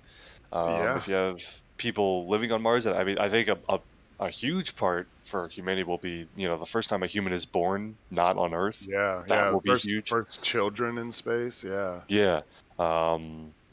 So I wonder if Mars will have an accent. Like there'll be an Earth accent and a Mars accent. What a good question. It'll take a while, but they will. They eventually they'll. It might be like if you're from anywhere else in the U.S. and then you come to the South. and there's a little bit of a different dialect. You know, we say things like y'all and yuns. Of course, y'all has kind of spread, but sometimes I say yuns and people look at me funny. But Y'all is a very useful word. I lived in Texas for like 2 years, and I picked it right up, and I still say it because it's very useful. Okay. right, but like here's an example. I lived in Montana for a few years, and one of the words that hit me when I first got there is some of the older folks would call cars outfits. What? Yeah, they'd say, "What kind of outfit you got there? What year's your outfit?" They didn't sound. They didn't. I just added a southern twang. They don't sound southern out there, but it's hard for me to turn that off. But yeah, they'd call cars outfits. I always thought that was weird. So yeah, you know, they probably fairly quickly, you know, on the order of maybe decades, they would develop their own dialect. That would be so cool. That would be interesting, wouldn't it? That would be cool. Also, a good point in chat here, pointing out Relativity Space. We were talking about what other companies are pursuing reusability. I know Relativity Space has a concept for a success. They have Terran 1, which I believe is just an expendable vehicle. But then there was a report came out that they were working on a successor to that would be fully reusable. So that's a very good point. We haven't heard a whole lot about that, so I don't know. I don't know the details, but I know that was something that was discussed. So that's another good point to point out, and another company to definitely keep an eye on. M. Kelly with a new membership. Thanks for joining on. Appreciate it. Joe Fisher, would any future outer space only variants, such as the moon variant, have thrusters like ion to save on fuel? I don't know if ion thrusters on something the scale of Starship is useful. Keep in mind, ion thrusters are very, very low thrust, and so when you have a massive ship like Starship, not going to be super effective. And also, the ion thrusters are good when you don't have something that's alive on there. You know, when you've got people on board, you kind of want to get to your destination as quick as possible. Right. So you don't want to have something that takes forever to build up speed. You know, you kind of want to just get it there. Like with probes and rovers and stuff. Well, even with like Perseverance and stuff, they didn't use ion thrusters. But like if you're going to deep space, like Cassini used ion thrusters, I'm pretty sure, and like maybe Juno. Did Juno use ion thrusters? I don't think so. I'll check though. But either way, when it's when it's not like a living thing on board and you can take your time getting there, then that's when ion thrusters are helpful. And also, like Thomas was saying, when it's not something that's absolutely massive, because it would just take so long to build up speed with ion thrusters with something like Starship. Right.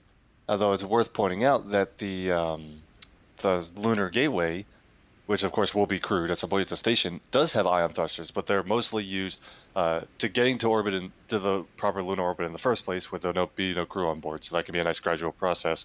And then once it's at the moon, it'll be used for orbital adjustments, so shorter maneuvers. So you can use a nice efficient ion thruster for that. I cannot find what fuel powers Juno. I feel like it was like a storable propellant, like a hydrogen or something. But okay. I was thinking maybe in transit out there, maybe they use it to kind of get there a little bit quicker, but I'm honestly not sure. I'm not really the person to ask about that stuff. Although I brought this on myself.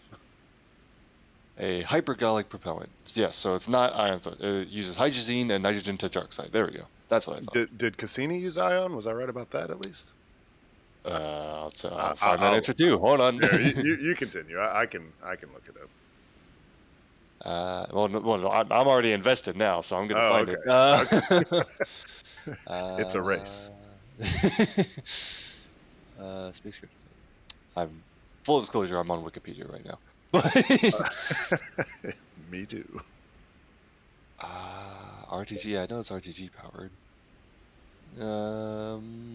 It doesn't. Bipropellant rocket engine. So yeah, not iron. Yeah, hypergolics again. Okay.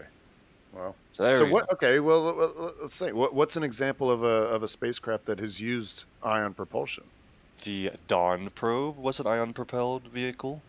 Okay, and that's the one that visited a couple asteroids in the asteroid belt. Yes. Yeah. Yes.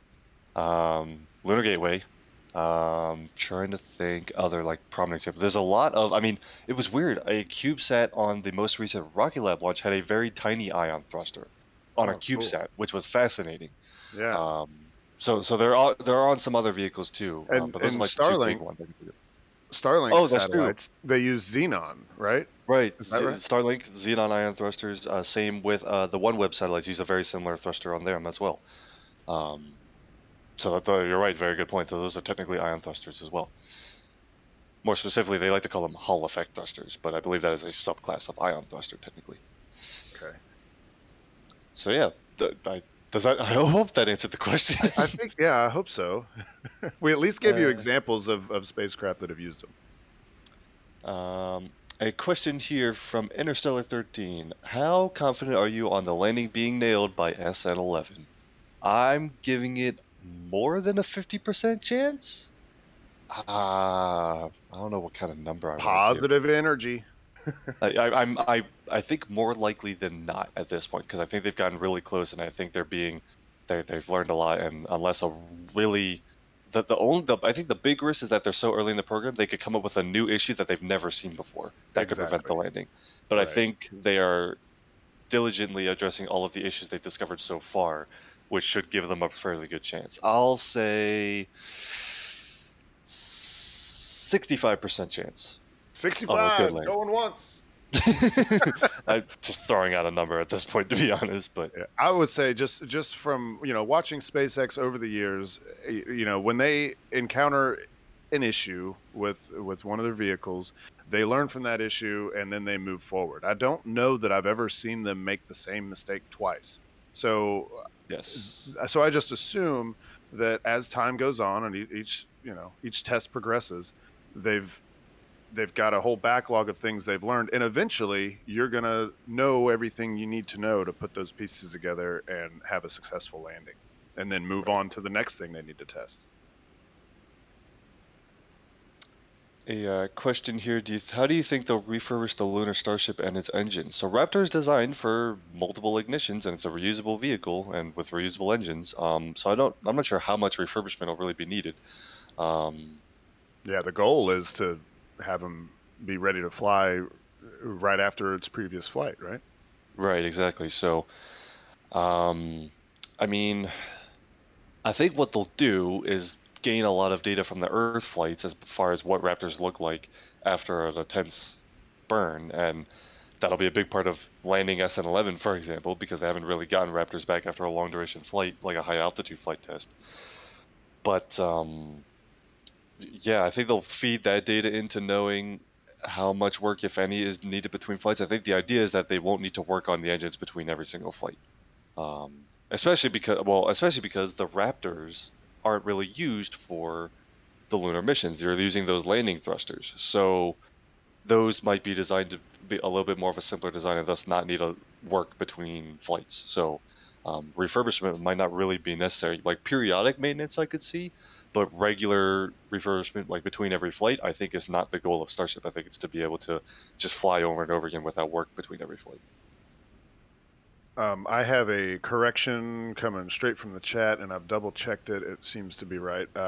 It's not xenon ion thrusters that that Starlink uses. It's krypton. Oh, did we misspeak? I feel like I knew Yep. it was Krypton. But okay, Well, yeah. it was me. I said xenon first, and we just rolled with it. But yeah, they're right. It is krypton.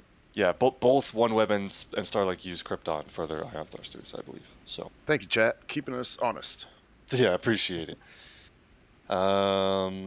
Kate B with a super chat. A fully operational moon base will need all types of workers: janitors, chefs, retail workers. That's a very good point. I mean, it's not just. I mean, the initial base will be, the engineers and the technicians who are there to build the base, right? But eventually, if you're trying to conduct or create a living Fully city. operational, yeah.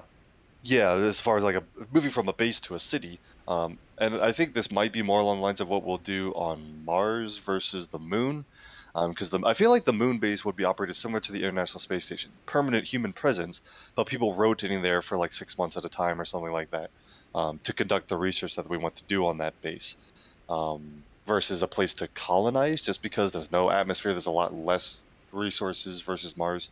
Mars is better suited for colonization. But regardless of where you're doing it, you're absolutely right. You'll need a lot of jobs that have not needed to go to space yet. So, yep, absolutely. Martian pizza guys. Hey, there you go. Listen, if I'm moving to Mars, I'm gonna want to still have some pizza every once in a while. So that's gonna be needed as far as I'm concerned. And I don't know, NASA spaceflight might need a Mars spaceflight news correspondent. I'm just saying. Hey, I'm just you saying. know, you just never know. The Tuba Man with the super chat. Have any of you read Liftoff by Eric Berger yet? I believe a few members of the NSF team have read the book and can highly recommend it. We actually had Eric Berger on NSF Live to talk about his book and some of the other SpaceX stuff that he wrote about. Yeah, I think we can recommend that. Yes, absolutely. I listened to it in audiobook form. I don't know if that's cheap, Nice. but yes. Nah, you're good. You're good. It's a great book. Liam asking, launch today looking at the weather opinions. Yeah, the weather is not looking great. There's a lot of thick clouds. Again, don't know if that's actually a constraint for the launch. I know we are selfishly hoping that they don't launch when the conditions are like this and that it clears up, because we wouldn't be able to see a whole lot. But as Michael switches to a view to show us the clouds that are not too great, Starship would fly right through those. So Starship likely doesn't depend on those, but since it is a test flight, there might be some extra visibility constraints. So we'll have to wait and see on that. Sven says, thanks for these live streams. Very cool to be able to ask and get answers. NSF rules. Thank you so much for the support. A lot of times on these streams, we have a lot of super chats, and it's very hard to get through them all. Right now, I'm keeping up mostly, but doing a great job. if we get closer to flight, the super chat queue will start to build up, and I will likely start to fall behind. At which point we will just have to stop trying to get to all of them. But we're trying our best, and we appreciate everyone's support. Let's see here. Richie, assuming SN11 is successful and not reflying, would SpaceX scavenge the Raptors for reuse? That's possible. They could refly the Raptor engines without reflying the rest of the vehicle, assuming the Raptors are in good shape and don't have any outdated design tweaks or anything yet. Yeah, I would say that's in the cards. Of course, it depends on landing successfully first, so that's what we're waiting for. Eric Hutchins with the super chat. Thank you so much for your support as well.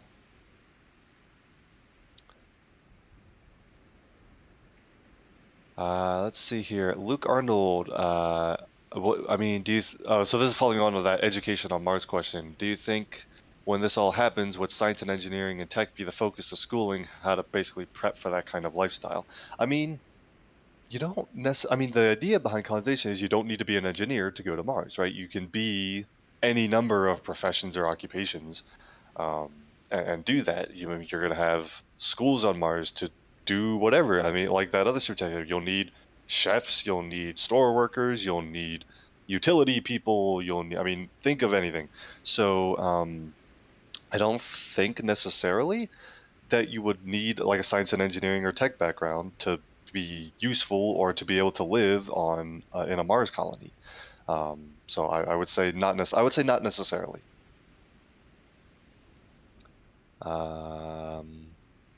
Dino, here's a question we've touched on before. Would the weight of the heat shield allow Starship to land level with a single engine? The single engine is already gimbaling a bit because it's not quite in the center when it's only one engine firing to account for center of mass things. So I would imagine they won't have any problem adjusting for the little bit of extra weight from the heat shield. That shouldn't be an issue.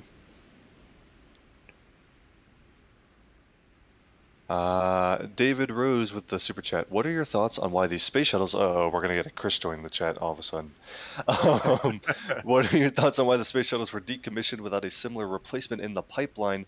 Was the concept deemed flawed, or was it a monetary decision? So the space shuttle was retired when it was.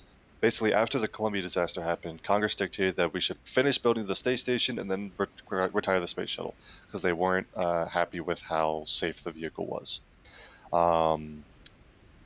Which is a flawed argument in my opinion, but I'm not going to get into that argument right now. But that was the reasoning behind it.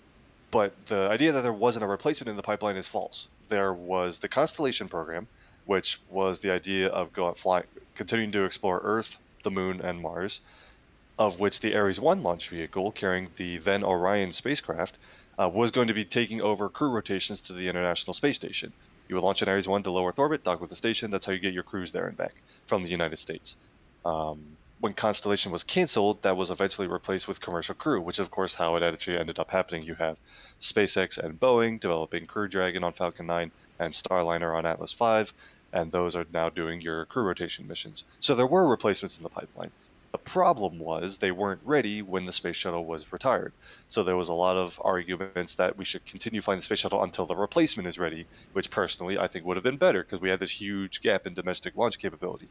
But can't change the past. Right now, we've got that crew launch capability thanks to SpaceX, and Boeing will be bringing that as well pretty soon. And so that gap has been ended now. But I think going forward, NASA will and other agencies will keep that as a lesson learned. And so when you're talking about SLS and Orion currently being the deep space crew launch vehicle, getting Orion to the moon, I think when they're ready to phase out that vehicle down the line, maybe replace it with Starship or something other like that, as far as launching crew from Earth to deep space, I think they will learn that lesson and not retire SLS and Orion prematurely before the next replacement is ready to take its place. I hope they learn that lesson from the shuttle to commercial crew transition, and so we don't have a gap in that capability once we gain the capability in the first place, because of course gotta fly Orion first, but we're getting close to that. So And we see the lifts going up again, likely for those forward flaps based on the positioning. right, probably. Can you imagine being on that crane all the way up there? Like I know it's made to hold people up that high, but I bet it's a little wobbly when you get that crane all the way extended. Yeah. Mm. I mean, they're harnessed in and stuff like that, but man, I wouldn't be too keen to go up there. I think I could do it, but I would need some persuading, I think. Yeah. If I was getting paid to do it like these guys are, I think that would be okay. Yeah. You get up towards the top and then your knees just start wiggling. You're like, oh no. Oh no. Let's see. Sean, with the correct observation, an awful lot of people working around a starship that might have primed explosives on it. So keep in mind, it's not easy to accidentally trigger a flight termination system. You have to pretty much deliberately do so. But that doesn't mean that you can't be extra safe, which is why they have the FTS safed when it's not a flight test, just to remove that possibility almost entirely. But even now that the FTS is armed, that's fine. I mean, keep in mind, Falcon 9 has a flight termination system on it, including on a crew flight where there's literally crew on the vehicle. So that's not a huge safety risk. It's just a little extra safety to keep it safed when they're doing all your pre-flight preps and arming it shortly before the flight test. Just really quick, somebody was asking what the cool single stage to orbit vehicle was. That was the Venture Star. If you ever want to see a picture of it, look up Venture Star. Yeah, it was a vertically launched space plane with a huge aerospike engine, capable of launching crew and cargo, and fully reusable, fly straight to orbit with no staging events, and then come right back down and land like at the Kennedy Space Center on the shuttle landing facility. Would have been super, super cool. Yeah. A little bit ahead of its time, unfortunately. Riggs asking, if SN11 sticks to landing, what are the chances of them mounting it onto BN1? I say probably not. BN1 is going to be a ground test article unless they do some sort of like photo opportunity. I feel like that's the only reason they would do that kind of thing. There wouldn't be like they wouldn't do that for an orbital stack. BN1's not flying. And SN11's not going to orbit. But maybe like a photo op thing. But other than that, I doubt it. Oh man, speaking of being on those people lifters there, somebody one's said, going up. somebody said, imagine them doing the flaps when it's on top of Super Heavy. You know what? I think that launch tower will come in handy. I wonder if that launch tower could include some gantries or things to access parts of the vehicle if needed. It's got to. I mean, is there even a lifter that's going to get you up that high? Probably not. I mean, you could build like I think the launch tower is supposed to. Well, the launch tower is going to have a crew access arm at some point, so it'll need some sort of elevator system to get up there. Yeah. Although it will also have the. Oh, okay. Hold on. It'll also have the crane for integrating the Starship onto the Super Heavy. So if you need to work on Starship, just destack the Starship and put it back on the ground and work on it. There you go. So maybe you don't actually need that.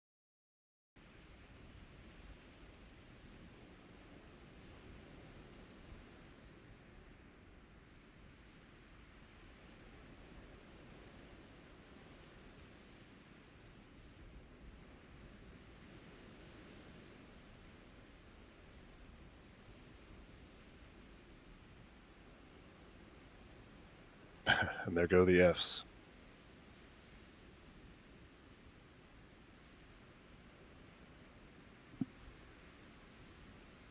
Okay, so I think we're back. All right, chat. Sorry about that. A minor stream hookup, I think, but I think we're back.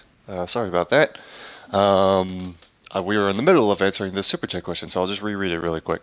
So how long after starting colonization on Mars do you think it will be before work starts on making a space station for Mars? And do you think Starship could be reconfigured to transport those pieces, etc.? So Starship will definitely have a variant with a payload bay that you could put parts for a space station in or something like that.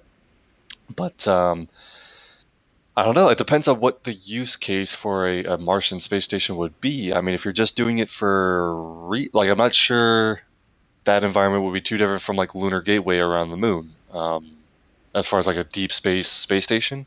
Although there has been concepts for like if you're talking about Mars terraforming, the idea of using a big solar-powered space station to heat the atmosphere is the thing, gradually, and so that could be.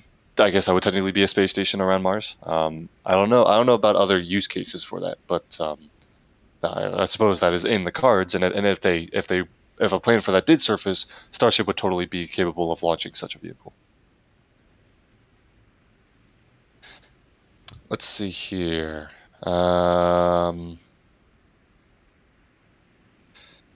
Let's see here. Hey, Thomas.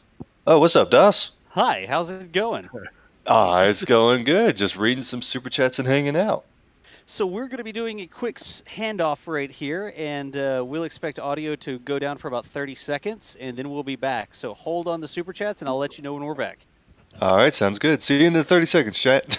Well, I mean, give or take a bit. All right. Give or take another 30 seconds. Okay. All right, here we go.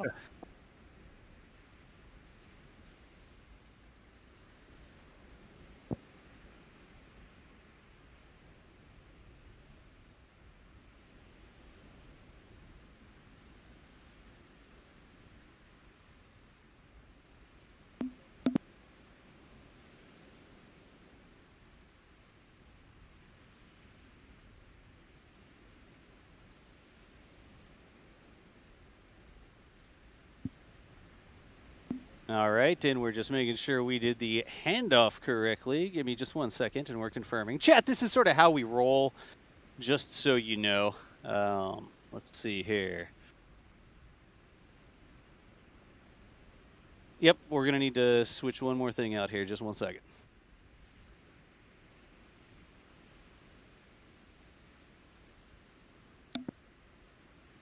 Slightly more than 30 seconds. Honestly, I have a feeling that we didn't actually need to shut down, but that wasn't something we had practiced because we are theoretically still sending signal. So, I mean, I can tell we are. I know we are, chat. I know you can hear me right now.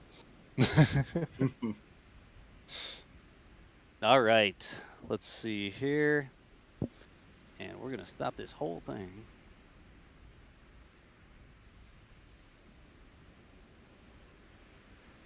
And Thomas, go ahead and keep on doing some super chats for a second. I am working on the handoff here, but you're clear to continue discussing, and they can hear you just fine. All right, sounds good. So let's see what we got. Kevin asking if SN11 lands successfully, will they or how soon would they attempt a reflight? And would they do multiple reflights to demonstrate the capability? So not with SN11. SN11 is already kind of an outdated design. So they will likely wait for some future prototypes to start doing that. But I don't think we'll see that with SN11. At some point, though, they will obviously want to demonstrate that. It might not be until orbital vehicles, though, because that's where the reusability really comes into play anyway. But we'll have to wait and see. But likely not with SN11, even if it lands successfully. Tony Chapman with the new membership. Excuse me. Thank you so much for the support. Dami with a question. Do you know anything about when the third drone ship will come? So we're talking about a shortfall of Gravitas, which is another drone ship that will support Falcon 9 and Falcon Heavy operations. Where's it at? Where's it at? I do know we did spot what we believe is an Octograbber robot for that being built over at the the SpaceX site over in Cocoa, Florida. So we do. There's some signs that they're still working on it. As far as where the ship itself is, it's anyone's guess. But I think we are expecting to see that eventually. We'll have to wait and see. I don't think we have a time frame on that either, but we'll let you know as soon as we find it. Don't worry. I also want to point out that those lifts were up near the top of the vehicle and are not coming back down, so those front flaps may be free now, which could actually be the last of the pre-flight preps that we were expecting to see, at least as far as visible ones we can see. The FTS being armed and all 4 flaps being released. I think we're at that point now. A confirmation of that would be if we actually see them test the flaps and sort of move them, but we'll see. A question here: would a Dragon capsule set on top of the Starship with no nose cone fit? Look about right size. I mean, if you could cut off like the top of the nose cone at a certain point, and I guess a Dragon capsule would fit. If you took off the entire nose cone, the diameter of Starship is 9 meters. The diameter of Dragon is like 3 point something meters. So not this right size. And hey, I've built something like that in Kerbal before. We just put that single person capsule up on top of a tank that's vaguely Starship looking thing. Yeah. But yeah, I don't think they're going to be doing that anytime soon. But appreciate the super chat there. Urban says that he's read Liftoff, great book. Yeah, we were talking about that. Appreciate the super chat. Paul says, thank you for what you... Oh, with $100 super chat. Thank goodness. Paul, thank you so much for the very generous support. Says, thank you for what you do. I'm learning a lot just listening, so thanks again. That's super generous, and we greatly appreciate that so much support, and we're glad that you're enjoying the stream. All right. Hey, Thomas, how's it going? What's up, Das? It's going good. Nice to see you. I'm not exactly sure what's going to happen here, but we are going to switch back over to our primary, and honestly, let's see what happens. So stand by for that. See you in a minute, chat. I don't even know if it should. Theoretically, it shouldn't even go down. It should just hot swap over, and I'm just going to wait for YouTube to confirm that it switched. Down. There you go. It immediately switched back over to the primary. So, chat, let us know. You should have the scene. You should have down for a couple of seconds, but it's back. Yeah, for like a second, right? All right, cool. Good deal. So that was just we'll leave the secondary online. We're back on the primary now, and y'all are good to continue on with what you were doing. Cool. Thanks so much, Das. You're welcome. NASASpaceflight production team coming in clutch. But yeah, another status update. So we see those lifts still going down. So it looks like they might be finishing up those pre-flight preps. Again, the window doesn't open until noon Central Time. And we're also still waiting to hear from Mary when she's been evacuated. So there's some things to be checked off before the flight attempt, but we've got time for that to happen. So we're going to stay tuned for that. Meanwhile, we will keep answering questions and things like that. A question here: since the human landing system, the HLS Starship variant, so we're talking about the moon landing variant proposed to NASA for Artemis, right? Do they even need sea level Raptors? They could replace them with a single vacuum optimized Raptor or emit them all together. A good question. The only reason I think they might still need sea level Raptors is because it needs to launch from Earth for the first time on a Super Heavy, and some people have speculated that in order to get to orbit on Super Heavy, you need the extra thrust of sea level engines in addition to the vacuum engines to do that. That's not to say that that's pure speculation. I could totally also see that being at a high enough altitude and speed at staging where you don't need the sea level Raptors at all, and you can just put the vacuum engine on, or just omit them. That's a very good question. It'll be interesting to see what they do with that, but that's a very good point.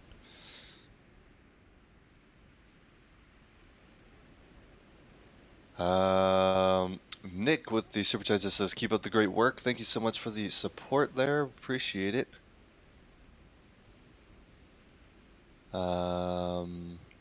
Debbie says, here are my 2 names for SpaceX boats or pads or whatever. So we know SpaceX creatively likes to name their drone ships and things like that. Some assembly required and batteries not included, I think, are both pretty on par SpaceX names. Appreciate the support there, Debbie.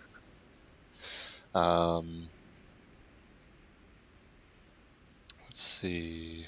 Wesley wanted to know if the suborbital launch pad has a water sound suppression system. I don't think so. Does it? I don't remember Michael, being watershed. I mean, it's not like, it's nothing like the orbital launch sites here in Florida or something like that, but that's a good point. Now that you think about it, I'm not sure I've seen. Michael, is there like a very small water system on the suborbital pads? Do you know? Yeah, there's fire hoses basically at the base that will spray water. But is that for sound suppression or only in the case of a fire? No, they have sound suppression that they turn on before the engines ignite. Gotcha. Oh, Okay. So I think a lot of times it's hidden by like the vapors around the base and stuff like that, so it's harder to see. And it's not as dramatic as like if you look at 39A with all the rainbirds and stuff like that. But Right. yeah, they do have that system then over at the suborbital launch pad. So thank you, Wesley, for the question there. And Liam says, "Love the channel, guys. Thanks for your hard work. Appreciate it very much." And then a super chat here. Yes, so if you're familiar with The Martian, both a movie and a book based on the book based on the movie based on the book. Andy Weir also wrote a book called Artemis, which was about a mission to the moon. So another recommendation there. Appreciate the support there. Andy Weir writes some really cool stuff. Pac-Man says Starship can make shipping anything to the moon relatively cheap, and it's a short trip. Foods that can't be grown inside can be sent, etc. So yeah, I mean that'll be really good for sort of low-cost resupplies to a moon base or to a gateway and stuff like that. That's the idea behind Starship, make it low-cost, reliable, and regular access. Courtney with the new membership, thank you so much. And a new membership from a name with some characters that I don't recognize because I only speak English. My apologies. Appreciate the support though. Here's a super chat here for the Hamster Wheel Fund. Thanks for all the commentary and the great streams. We do like to refer to the NSF servers as the server hamsters, but appreciate the support, and the server hamsters appreciate it as well. David Rose with a super chat question here about his earlier space shuttle questions. Why do you think we went away from the space plane concept of the shuttle? Steven, any thoughts on that? Well, because when you've got those wings on there, it's kind of a lot of extra mass to take with you to only use during reentry. I mean, I guess you could say the same thing about Starship. So maybe that is a moot point. I mean, we could definitely say that. I mean, the fins on Starship are a lot smaller than the wings that were on the space shuttle. Yeah, and I think one of the major issues with the space shuttle, as we learned with two disasters, is that having your spacecraft mounted to the side of your fuel tank is just not a good way to do things, because there's really no way to get out if there's an issue. And sadly, both Challenger and Columbia, the issues can be traced back to the fact that the shuttle was bolted to the side of the fuel tank. Mm-hmm. That's not really the question I think that they're asking. Well, I think it's valid. I think it's hard because if you think about if you have a space plane, you can do the side-mounted thing that like Buran and Space Shuttle did, or you can do sort of like the Dream Chaser thing where you put it on top of the rocket. But when you do that, it's a lot harder to keep the vehicle stable because now you have these airfoils near the top that are generating a lot of lift at the very top of your rocket, and so your center of pressure is different than it would be, and it's a lot easier to maintain vehicle stability in that configuration. For cargo Dream Chaser, they solve this by just putting it in a payload fairing, so there's no lift being generated there. But right. Which I'm bummed about because I would like to see Dream Chaser sitting on top of a rocket. Yeah. Well, so if they do the crew variant, they'll probably need to because otherwise you won't be able to have any sort of abort capability. So it's not like it's not workable, but it's difficult. It's challenging. So it's just so much easier to just throw a fairing on there. Right. Exactly. But yeah, I mean, so there's complications there with the space plane versus, and here's the other part, and here's the point I want to make. Starship, if you're going beyond low Earth orbit, there's no runways on the moon. There's no runways on Mars. You can't really do gliding powered flight or unpowered flight there. Yep. can't even really do powered flight, but based on like lift generation powered flight, not propulsive landing flight. Obviously, you can do that. So space planes are only really useful if you're only going to and from Earth and going to orbit and back. So Starship doesn't really make sense to be a space plane because that doesn't help you land on the moon and it doesn't help you land on Mars. So I think that's kind of what drove that is we're changing what our destinations for these big vehicles are, and thus wings don't really help you that much. Yeah, the wings with Mars, the wings would help you for a portion of that landing, but then once you slow down enough for actual touchdown, then those wings wouldn't really be doing you much good. Exactly. Let's see here. Jocelyn with the new membership. Thank you so much for the support. Appreciate it. Let's see here. A question. Do you think that progress will slow once Starship and Super Heavy production outnumbers Raptor production? That will become a thing, especially when Super Heavy testing starts. You only need 3 Raptors for a Starship, so it's pretty easy to keep up so far. But when you're building 20-something Raptors for each Super Heavy, I could see that being a thing. However, we also pointed out earlier that they'll likely start recovering Super Heavy boosters very quickly, or at least attempting so, and then you can start reflying Super Heavies and thus the Raptors that were on them. So I would hope, so it's possible that won't actually end up being an issue because you'll be reflying engines anyway. That's another benefit. It's not just the cost savings of reusability. It's also the fact that your manufacturing capability doesn't limit your launch cadence because you can just refly vehicles that have already built. So right. In fact, that's actually interesting. Rocket Lab, when they first introduced Electron becoming a reusable rocket, they didn't do so from the cost savings perspective because they were already very happy with their price point. What they were doing is trying to launch more frequently, and the best way to do that was to not wait for a new rocket to be built, but to refly an old one. So there's kind of a dual benefit there of reusable vehicles. Yeah. I think a lot of people get hung up on it being a cost thing for reusability, but it's the same reason why SpaceX started trying to reuse the fairings, because there's an amount of time that goes into producing those things, and same thing with the engines. It's not just the monetary cost, but it's also a time cost. Exactly. So if you can get anything back, then you're a lot closer to be able to fly again. Absolutely. Richard says it's almost 11 p.m. here in Australia. Can you guys give me a doctor's certificate so I don't have to show up tomorrow? I don't think I have the authority to do that, but yeah, I wish you the best of luck. I don't know if I can deliver on that. If I could, I would. Just screenshot this right here, and then show that to your boss. There you go. If I had DOS's telestration set up, I would draw on the screen. Richard is, excused from work tomorrow or something. But unfortunately, I can't do that for you. But appreciate the support there, Richard. Paul Parsons with a super chat, thank you so much, and Lou with a new membership. Thanks for joining on. Appreciate everyone's support there. Viral says love from the Philippines, watching history unfold. Thank you so much, people around the world. Oh, should I do the thing, Steven? Should I do the thing? Yeah, I was kind of thinking about that too. It might be. All right, chat. I'm gonna hold on. I gotta pull up the chat window because the one I have is not immediately refreshing. So I'm gonna pull this up quick. Oh, and I'm not logged into the internet. They're already going. Going. Giving me an They're everything. Oh, geez. I see Germany, okay. South Everyone Dakota, in chat. Canada. Yeah, where are you watching from, chat? I'll try to pick some. Oh, there it goes. I got Italy, South Africa, Poland, Germany, the Netherlands, Turkey, Iceland. the UK, Florida, Texas, Colorado. Oh, jeez. Toronto, Sweden, Luxembourg, Canada.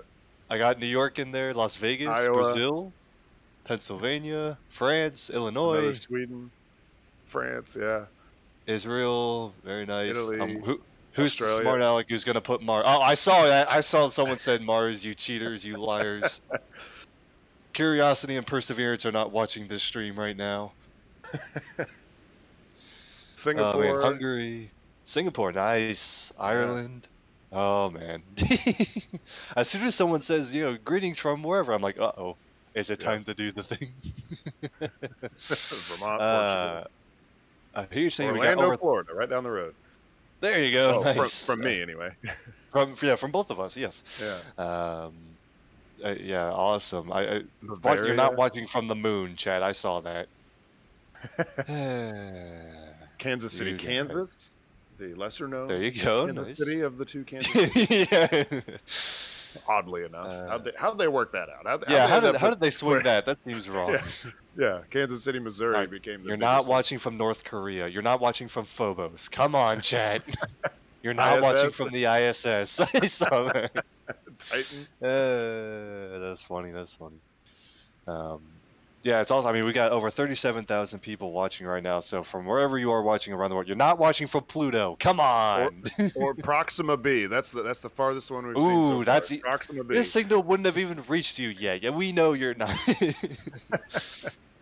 Appreciate everyone. they just at Proxima B they just got the original Star Hopper interplanetary test or something like that. well, or the I was original gonna- ITS.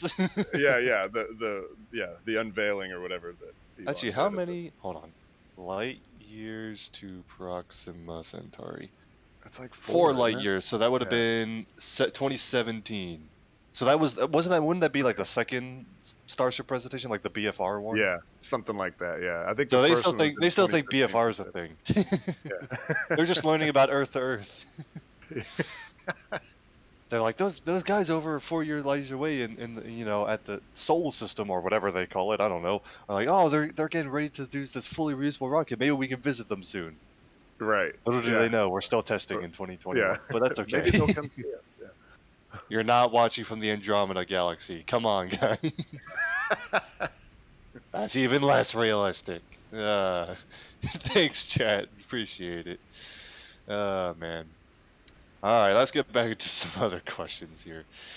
It's going to take a while for the chat to cool down. Getting a little hot. I think more than half the answers now in chat are just like you're not watching from Jupiter. Like you're not watching from the Ever Given ship. Oh no. They just freed it, right? That ship got unstuck now. So what? Yeah, you go back to sailing your boat. Yeah, right. Oh man. Alright, we got a super chat here from Trek saying, watching your stream with beer and cake and sunny skies. Today is a good day. Appreciate the support there. Thank you so much. And Dan says, just want to say how cool this is to be able to watch. Grew up with Apollo, was 4 years old for Apollo 11. Would have loved to see this sort of stuff during those days and forward with Skylab and the shuttle. Well, thank you so much for tuning in. I know a lot of people who were sort of around for some previous spaceflight programs, and it's really exciting to see the beginning of a new program with as much potential as Starship. I think a lot of people are very excited about it, and it's easy to see why. I mean, think of all the things this vehicle might be able to do one day. So thanks for tuning in, and we're glad you're enjoying. Appreciate the support. Let's see here. A super chat here, watching from my Roxborough High School film and video production students in Philadelphia, Pennsylvania. Fun fact, that's where I mean, right now I live in Florida, but I'm actually usually living outside of Philadelphia with my family, so not too far away. Says they're on spring break, but I offer them extra credit. But honestly, they're probably watching SpongeBob Returns. I don't know, NSF, I'm trying. We appreciate the effort there, and I hope if any of your students are watching that they know they've got a cool teacher for sending us to the Starship coverage, because this is some really exciting stuff, and hopefully in a couple hours it'll get really exciting, and we'll get some really cool rocket stuff to go on. But appreciate the support, and glad you're sharing this with your students too. That's awesome. Yeah, I hope as we get closer to launch, there's probably some cool teachers out there that would allow their students to watch the stream. Probably not like hours and hours before launch, but I hope that some of them turn it on for their students whenever we get closer to launch here.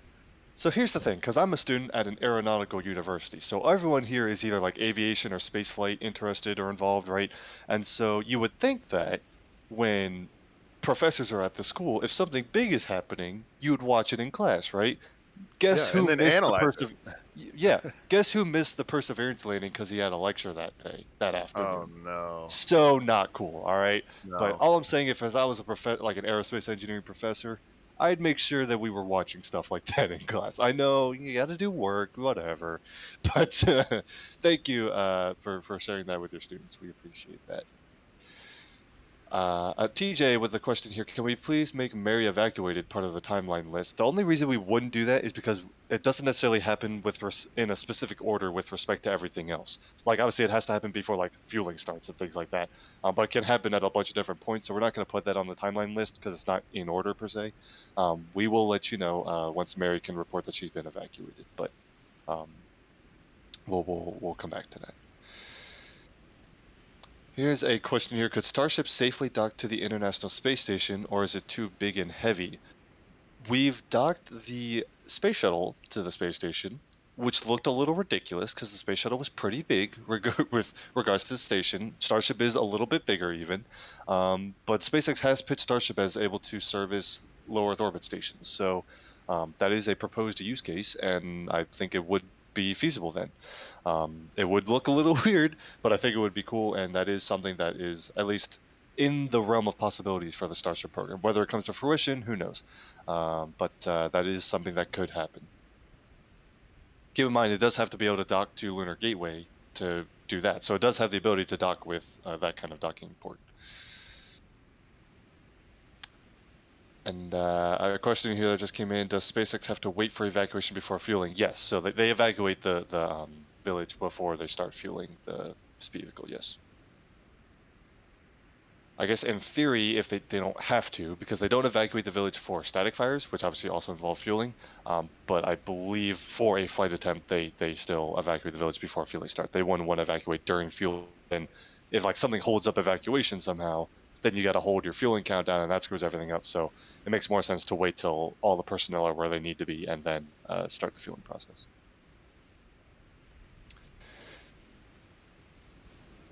Let's see here. Simple Mac with a super chat. Thank you so much for the support. And then a super chat here, watching from Iceland, to keep up the good work. Thank you so much. Appreciate it. Thanks for tuning in. Steven with a new membership. And another name that I cannot pronounce with a new membership. Thanks for joining on. I'm sorry that I don't want to risk messing up that name, so I'm not going to try. But I appreciate the support. We all do. Let's see here. A question here from Tim. With manufacturing it is so cheap, couldn't they make the bottom half of Starship expendable and mount 1 or 2 Dream Chasers on top? There was an idea for taking like a Starship derived just upper stage, like a Raptor fueled upper stage that would be expendable, especially at like, if we're trying to launch like a deep space probe or something. But keep in mind that the low cost from Starship comes partially from manufacturing, but also partly from like the reusability aspect of it. So if you start expending vehicles, the launch cost will go up a lot. So it's not necessarily a one-to-one thing there. What is the life expectancy of a Raptor engine? Asks Mark. How many flights are they expecting to get out of each engine? I don't believe we have numbers on that, but we'll know. I mean, at the very minimum, it'll be. Yeah, at the very minimum, it'll be enough Raptor ignitions to get from the surface of Earth to the surface of Mars and back before being, replaced or something. But I don't know if we have any specific numbers. I mean, the idea is to be rapidly and fully reusable, so very minimal work and a very long lifetime. There we go. The flaps are moving. Very cool. So that is another sign that... So we can now definitely confirm that they did go up and release the flaps. Look at that. You can see the flaps all moving. That's so cool. It's crazy knowing how big those are and how fast they're swinging. It looks slow, but they're so big, that's pretty quick. Yeah. Those high torque Tesla motors at work. Yeah. Kurt wanted to know how much payload Starship can carry, and that's going to depend a lot on where it's going. The farther out you go away from Earth, the less payload. It's all about how much fuel it requires to get that payload there. But as far as I know, they're targeting 100 tons to low Earth orbit, and that's basically the lowest point you can be and be in orbit. But as you go out away from Earth, say you go even just a higher altitude, you go to geostationary or you go up to the moon or Mars, that payload capacity is going to drop. Right. But they're targeting 100 tons to low Earth orbit. Right. They're targeting 100 plus tons, right? That's like Oh, right. they want a minimum of that, but they're hoping that it'll end up being higher than that.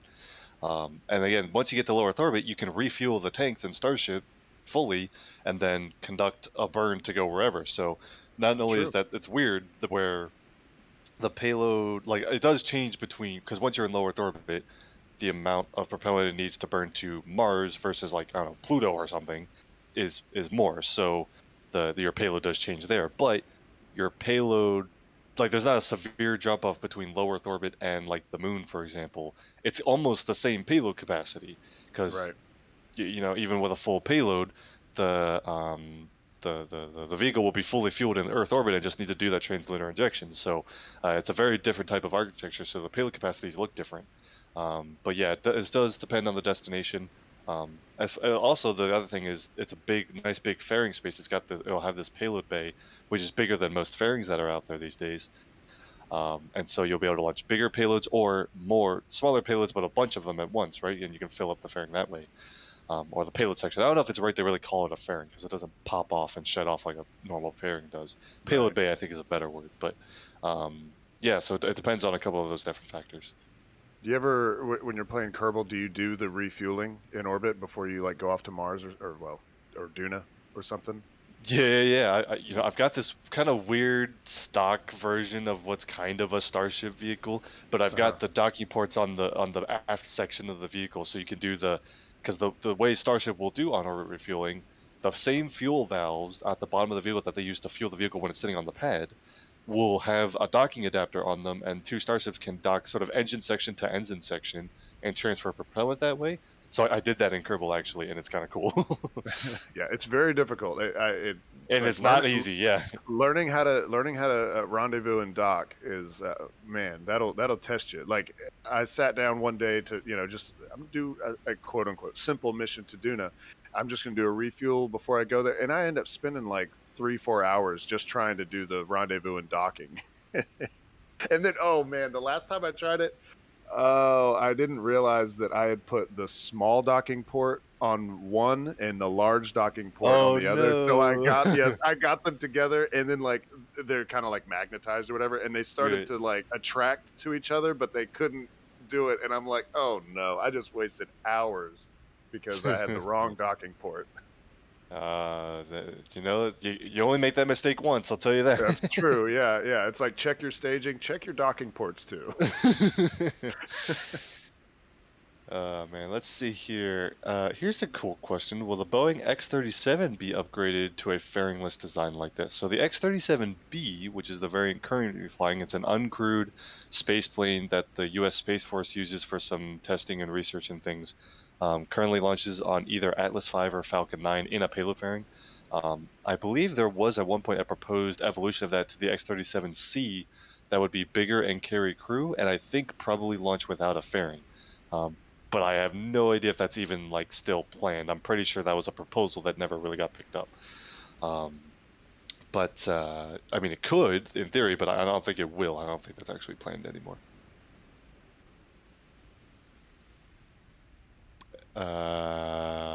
Super chat here from Manaj, I believe. Thank you so much for the support.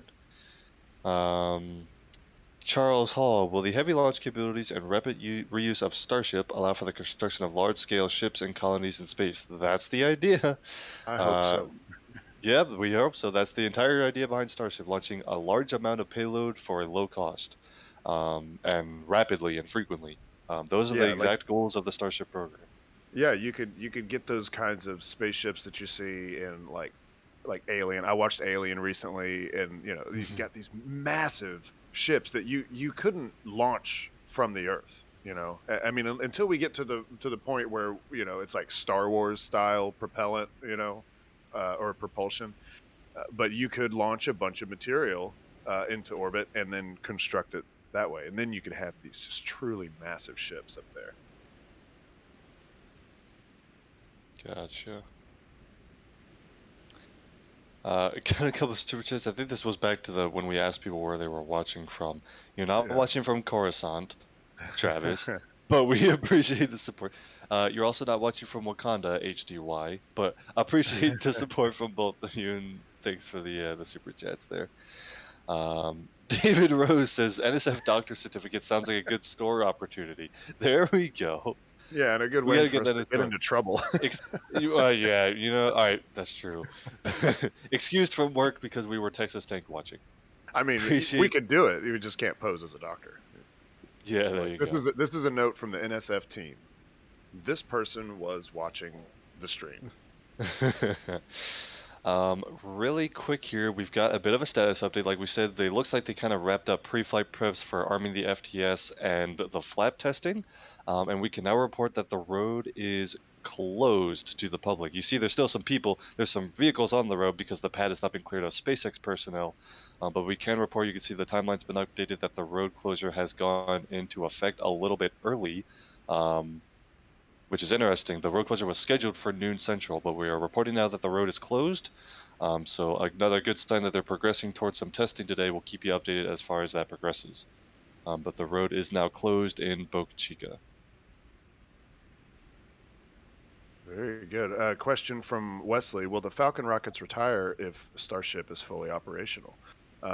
Eventually, yes. Starship is going to have to prove its reliability before a bunch of customers want to, switch over from Falcon to Starship. So there will be some overlap in there for a while where Falcon 9, Falcon Heavy are still flying. And then once Starship has some flights under its belt, then I would say, if nothing else, just for sheer cost, because the goal is to have Starship be even cheaper than Falcon to fly once they're reusing them and flying regularly. So yeah, at some point Falcon will go away. Yeah, but it will be several years after Starship yeah. begins operational missions for sure. But yep, I mean it's weird. The company's going to plan to make their own vehicle obsolete, which is a weird thing. But that's what you got to do when you've got different goals in mind. Got a super chat here from Jacob says, I had OpenAI generate some drone ship names for me. This is not the end. Can you hear me now? I've lost count. And the morning after. I didn't know. Is there like an OpenAI? I don't even know how you would do that. That's kind of cool. But I appreciate the super chat there, Jacob. Trevor says, I'm in the engine, send help. I think SpaceX will go take care of that if they need to. Appreciate the super chat, Trevor. Please watch Starship from a safe distance, everybody. Yes. Christopher says he's watching from the Death Star. Well, keep an eye out for those X-Wings. They might cause you some problems. Appreciate the super chat there. Steven Sharp with the super chat. Thank you so much. Zach says, tell me you're a nerd without telling me you're a nerd. I'll go first. I'm studying chemistry and tank watching. Thanks for the coverage, guys. Yeah, I watch tanks in Texas on a regular basis. I think that makes me a nerd. So appreciate the support there. Marcin with the super chat. Thank you so much as well. And Dale Carlia Astro says, watching from asteroid 33434 Scott Manley. Yes, I know that is a real asteroid. He did a whole video about it. Jokes aside, keep up the good work. Let's hope SN11 makes it. Thank you so much for the support there. Appreciate it. Here is a question from Dinah asking, do you know the size in grams of the meals astronauts are expected to eat on Mars? So, I mean, the human diet needs don't change based on where you're living, really. And if you're living and working on Mars, you might even need some extra calories to keep the energy up. So it would be similar to those eaten on Earth. Obviously, now, if you're asking about like launch weights and like how we get that food there before we start like growing food there, the size is different. Of like the size of the meal you eat is different than the size of what we launch, because you can launch dehydrated foods and hydrate them later with recycled water and things like that. So if that's the angle to your question, they're smaller. I don't know off the top of my head what like a typical reduction in mass is. If you do some research into like International Space Station cargo manifests, you can get an idea of like how much food we send up on a given cargo mission in mass. But you're gonna, once you rehydrate them, it'll be a full meal just like we have here on Earth, because you gotta keep the human body healthy, especially when you're in space. So. And some food is good eaten dehydrated, like bananas, apples. That stuff's good dehydrated. You don't agree? You don't like dehydrated fruit, do you? Well, yeah, not as much as hydrated food. But Fair enough. yeah, I don't know. Maybe if I gotta learn to deal with it to be an astronaut, maybe I'll deal with it. Yeah. A new membership here from Kenneth. Thank you so much for the support. Appreciate that. DYU89, one of our moderators in chat. Thomas t-shirts win. You know what? I don't know where that came from, and I don't know what that would even mean, but I don't think they're coming to the store anytime soon. Okay, appreciate the support, man. Let's see. Mike E with the super chat. Love the live streams for all the sciences. Question: has anyone run the numbers on scrubs or aborts chance at different points, like loading, engine chill, venting, etc.? I don't know. I mean, the chance of an abort is kind of hard to know, because sometimes it's also hard to pin down when the abort actually happens, unless it's like at engine ignition. What we can say is that we actually recently published a video on the NASASpaceflight YouTube channel. I think it was titled "How to Predict When a Starship Will Launch." Basically talking about when we look at the different things like the methane recondenser and the tank farm activity spooling up, venting from Starship indicating that propellant loading has started, the methane tank vent, and engine chill. Those milestones we've learned from watching so many different tests when they happen, and we have a YouTube member named Adrian who's done a huge amount of work kind of quantifying all of that. And that's how we kind of can estimate the T0, the ignition time, once those events start happening. And we actually just published a video breaking it all down and explaining all of that. So if you want to check that out, that's on the YouTube channel, and that'll give you a little bit of perspective into that. Dr. Ghost. K. Holly Go said, ahead. I like this one. It's just not even a question, but Dr. K. Holly said, I would absolutely have my students watching this. I teach AP Physics and AP Chemistry, all science, all the time. That is awesome. Yeah. Very nice. Ghost Wolf with a new membership. Thank you so much. And Prince with a super chat. Appreciate that as well. Sylar says, watching from Nova Scotia, Canada. Awesome work, guys. Thank you so much. Appreciate it. Daniel said, does SpaceX fix the landing leg issue? So we do know that on SN10 the landing legs did not deploy successfully. However, what we don't know is that it was actually caused by an issue with the landing legs, because we know there was a thrust issue, and thus the upward acceleration, which would have helped the legs lock into place, was not what it was expected to be. So it's possible that the Raptor thrust issue was actually the reason the legs did not deploy successfully. So that we actually haven't confirmed that there was a landing leg issue at all. And thus not sure if it's been fixed. We haven't heard anything to that end. So I think the most likely explanation is that they don't believe there's that landing leg issue. We know they're not super happy with the current landing leg design, but that doesn't mean that there's an issue with this current design with regards to today's test flight. And I think the current best guess is that there isn't, and thus they weren't working on that. They were more working on evaluating that Raptor thrust issue.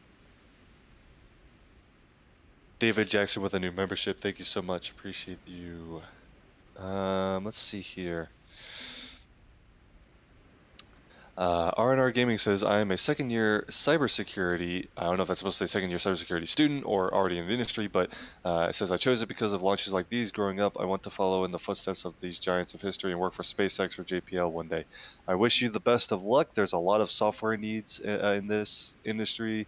Cybersecurity is right in there, so you're definitely on the right track. Keep up the hard work, and you'll be able to do whatever you want to do. So thank you for the support and the kind words, and hopefully this coverage continues to inspire you to keep up the hard work.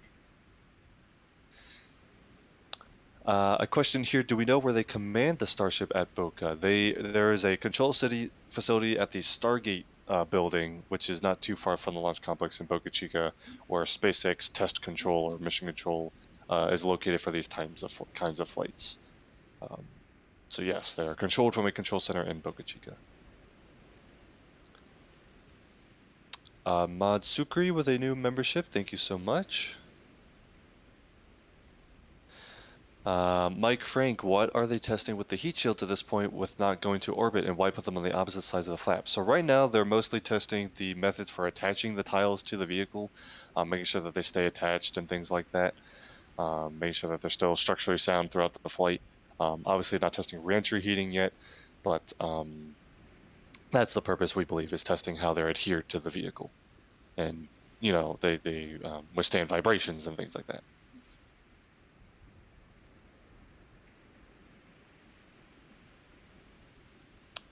A question here from Timbo asking, where are the rear motors, and the flaps are under the tank and the skirt, are they Acme screws, or a radial gearbox to an arm? The sets of SN10 look exactly like a hydraulic cylinder. They're not hydraulic, they are electric motors, and they're kind of housed within the hinges, like the where the fin meets the vehicle. Keep in mind that the center of the vehicle is that propellant tank, so I don't think they're in the skirt.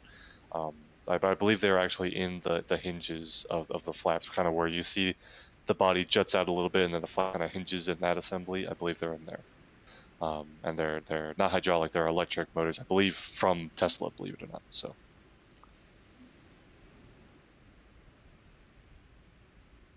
I'm seeing questions about have they pulled the pins and stuff. I wonder if maybe a recap of where we're at yeah, is sure. a good idea.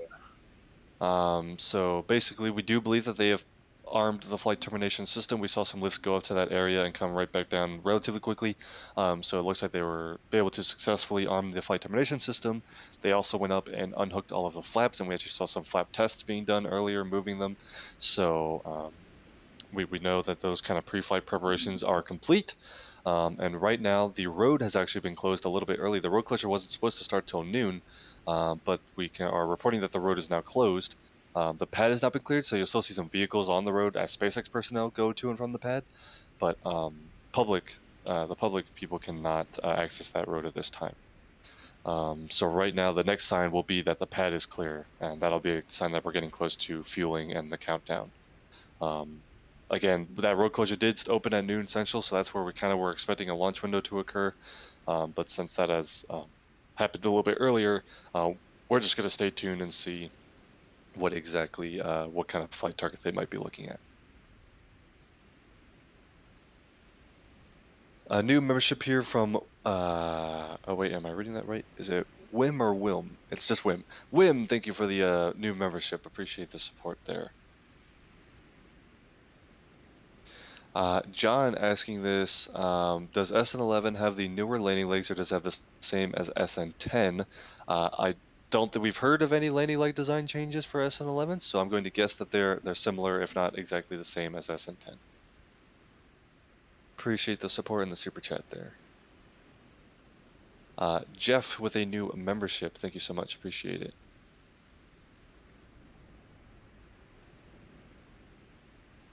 Mist Solar wanted to know, during the aerodynamic descent, will it be near 0G inside? Well, as Starship starts to experience deceleration, you're going to start to feel gravity. So I would say no. I mean, it's going to start at 0G before you actually hit the atmosphere. And then once you start hitting it, you're going to gradually start to feel more acceleration, which gravity is acceleration.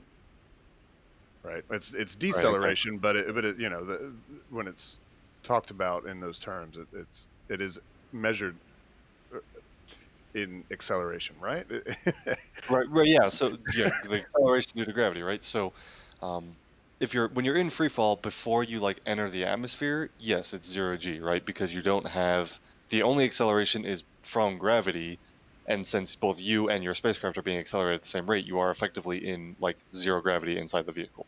But once the vehicle hits the atmosphere, atmospheric drag is going to experience some acceleration on the spacecraft, and thus you'll be pushed down like into your seat during that portion of reentry. So then it will be not 0G. Yeah, hopefully that answers the question.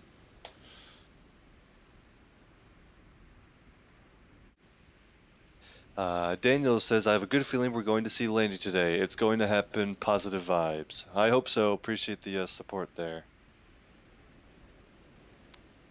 Sean Tracy says, watching from Glasgow, Scotland. Thank you so much for the support. Thanks for tuning in. Keeper Jenkins with an interesting question. Could they use Tesla electric vehicles mainly unchanged on Mars when they are established on the surface? You know what? Internal combustion engines don't really work in a non-oxygen environment like Mars, but electric motors do. I would say probably, yeah. I would imagine that. I would be kind of surprised if there's not some sort of Tesla SpaceX project to do that. We have an update to share, however, here. We have a tweet here. Yep, we have an official update from Elon Musk, CEO of SpaceX. I'm going to read this quote. FAA inspector unable to reach Starbase in time for launch today, postponed to no earlier than tomorrow. So it appears that an issue getting FAA personnel in the area for today's launch has caused a scrub for the day, and that's officially from Elon Musk and SpaceX, so that's an official source there. It's a non-technical issue and not a weather concern, at least that's not what SpaceX is stating, but an FAA regulatory issue. But we are now going to relay that to everyone here watching. Starship SN11 test flight is scrubbed for the day, according to Elon Musk. Bummer. Well, maybe tomorrow we'll have better visibility. Maybe these clouds will blow away. That's true. I mean, we were selfishly hoping for some better visibility. Yeah. It is also worth noting, I mean, they did do some flap testing and things like that. Wonder if they'll continue with that kind of testing or anything, but since there's not going to be a flight today for sure, we'll have to wait and see. We will likely, we'll stay live for a little bit here, but just so to relay the news, Starship S11 test flight is scrubbed for today, according to Elon Musk.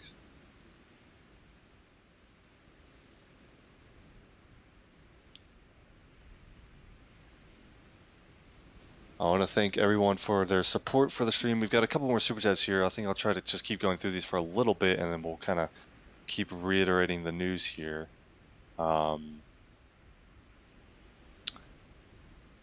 Let's see here. Osborne says, watching from Gallifrey, first successful Starship test flight is a fixed point in time, but I can't tell you when or where it will happen. Appreciate the support there. And similarly, Keith said, hi from Mars. Your message got to me 14.5 minutes ago. It took me about a minute to type. Very nice. Thank you, Keith. Jacob. Jacob was the one with the OpenAI message earlier. Says, I work at Microsoft and was able to get beta access to OpenAI. Very cool.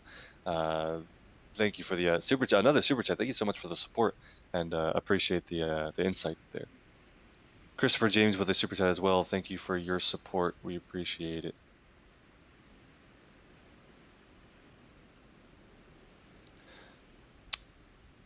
And SPCX says, thanks for all the hard work. Appreciate that. Ron Smith with the super chat. Appreciate you. Lily says, I can never share my internet anywhere else, so I'm glad I can get excited about space stuff with you guys. Love you all at NSF. Go SN11. Thank you so much, Lily. Glad you can come nerd out with us every once in a while with some Texas tank watching and some Starship stuff.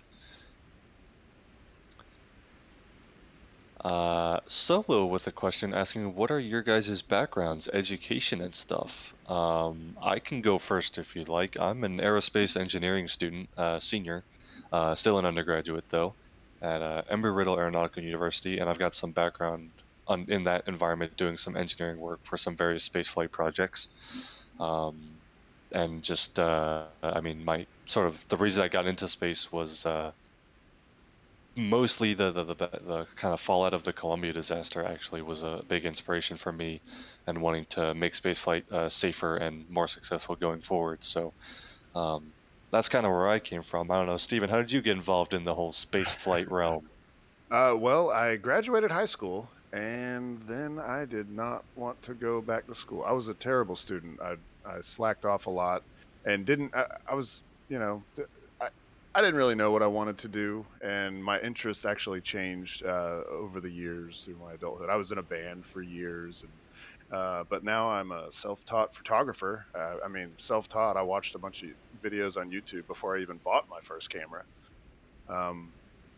Yeah, and it was always had a general interest in space. And then when I started getting into photography and I started following some of the talented photographers that we have here, like before I ever moved to the Space Coast, I knew who John Krause was and Richard Angle and a lot of these people. And I thought, hey, I think I could do that. And yeah, so that's, so now it's just I have an overarching interest in all things space, and my little contribution to the community is hopefully some pretty pictures. There you go. Appreciate the super chat there, Solo. For those of you just joining us, I'm going to reiterate what you're seeing on the screen there is that today's flight has been scrubbed. SpaceX CEO Elon Musk saying that an FAA inspector was unable to reach Boca Chica, aka Starbase, in time for launch today. So the flight has been postponed to no earlier than tomorrow. That is the latest that we have heard.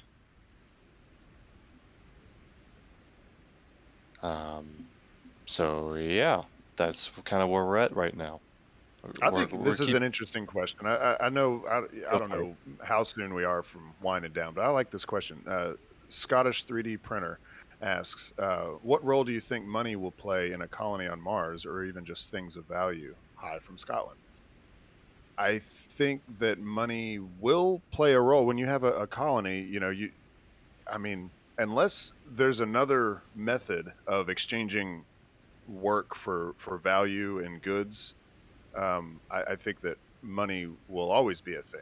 And maybe there's this utopian future where what's the term? It's a non-scarcity economy. Like where there is just so much out there that we can use and benefit from that maybe there's no need for money, but I don't really see that being a reality anytime soon. So I think for the foreseeable future, there will always be money. I mean, if you do work, you're going to need some sort of token to say this is the value of the work that I did, and then you use that token to purchase goods or services or whatever. Even if it's just like electricity for where you're staying on Mars, you're going to have a home, and or if you want to order that Martian pizza, you're going to need some way to pay for it.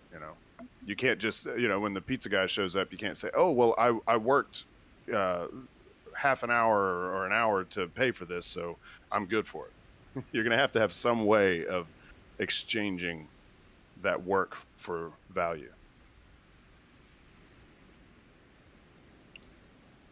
There you go. We'll take a couple more questions. We do want to keep reiterating that today's test flight has been scrubbed due to an FAA issue. Elon's saying that an FAA inspector is not on site in time for the launch today.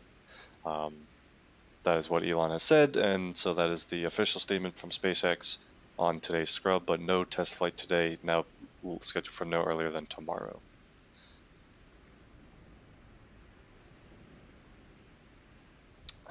Some super chats that have come through. Objected winner, thank you for the super chat, saying Godspeed to SpaceX. Keith saying, is Elon still planning on nuking Mars? I think that's a little ways off. I think it'll be a bit, but Sure, that was ever actually.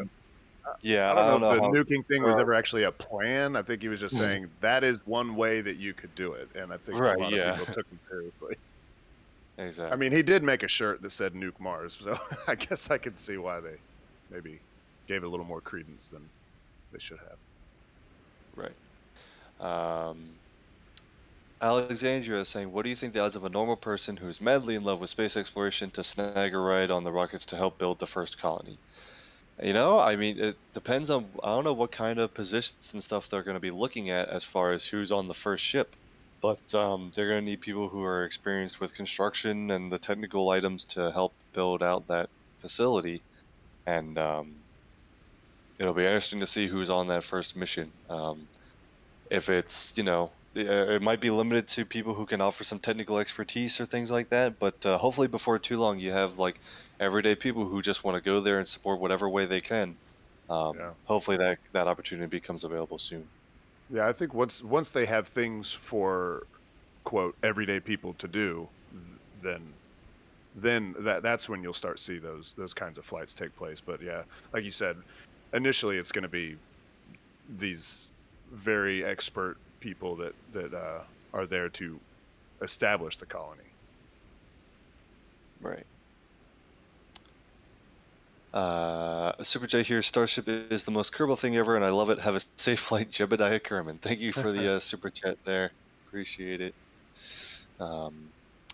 Barton Piper says, watching from Proxima Centauri B, we call it home via Europa local wormhole. Gotcha. That's why you were receiving our signal through the wormhole. Got it. That's how it works. Appreciate the support there.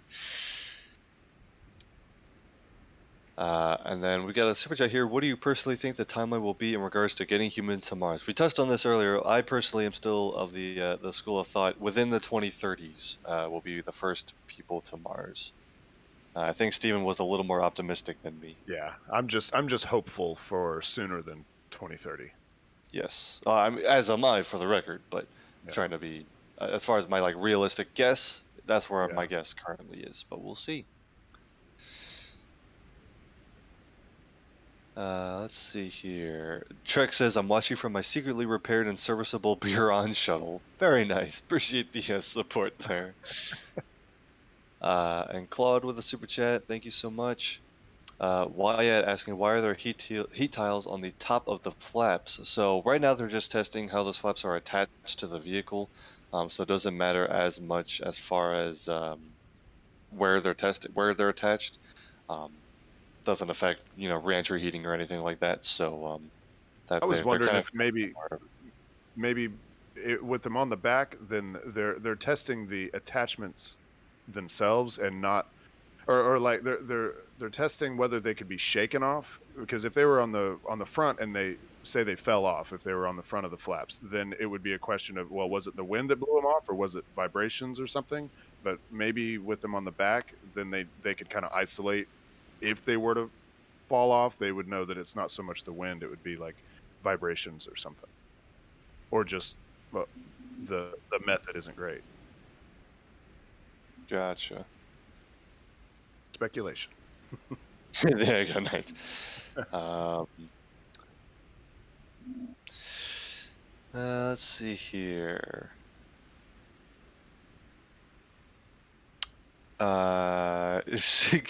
King Under the Stars says, if you ever need a live crash test dummy for a Mars landing test, I'm game. You know what? I think we'll prove out the Mars landing system without, live crash dummies. It doesn't sound very ethical.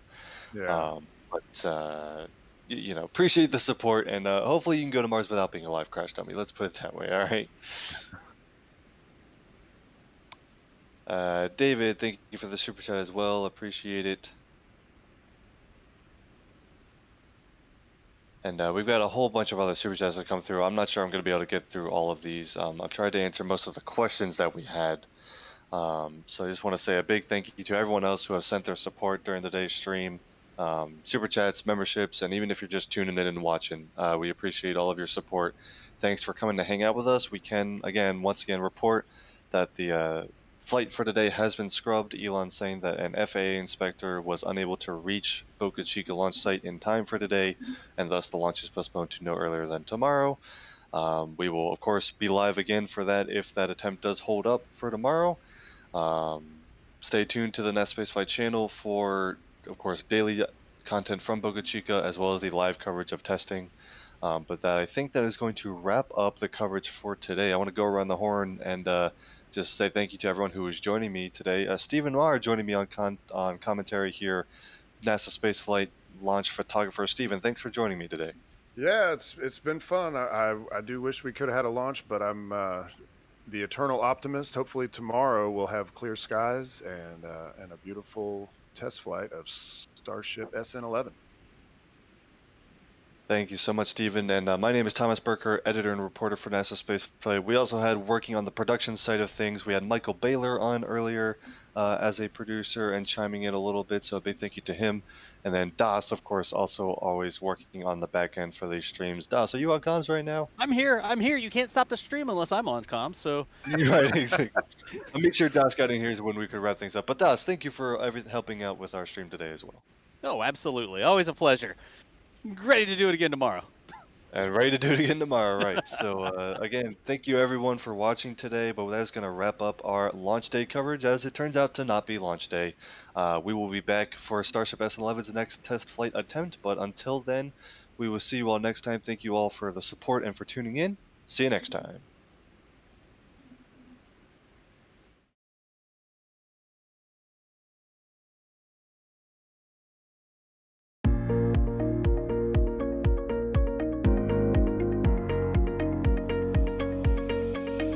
We have liftoff. Propulsion continues to be firing on. Alright, chamber pressure looks good. Following up. Roger, roll, Atlantic.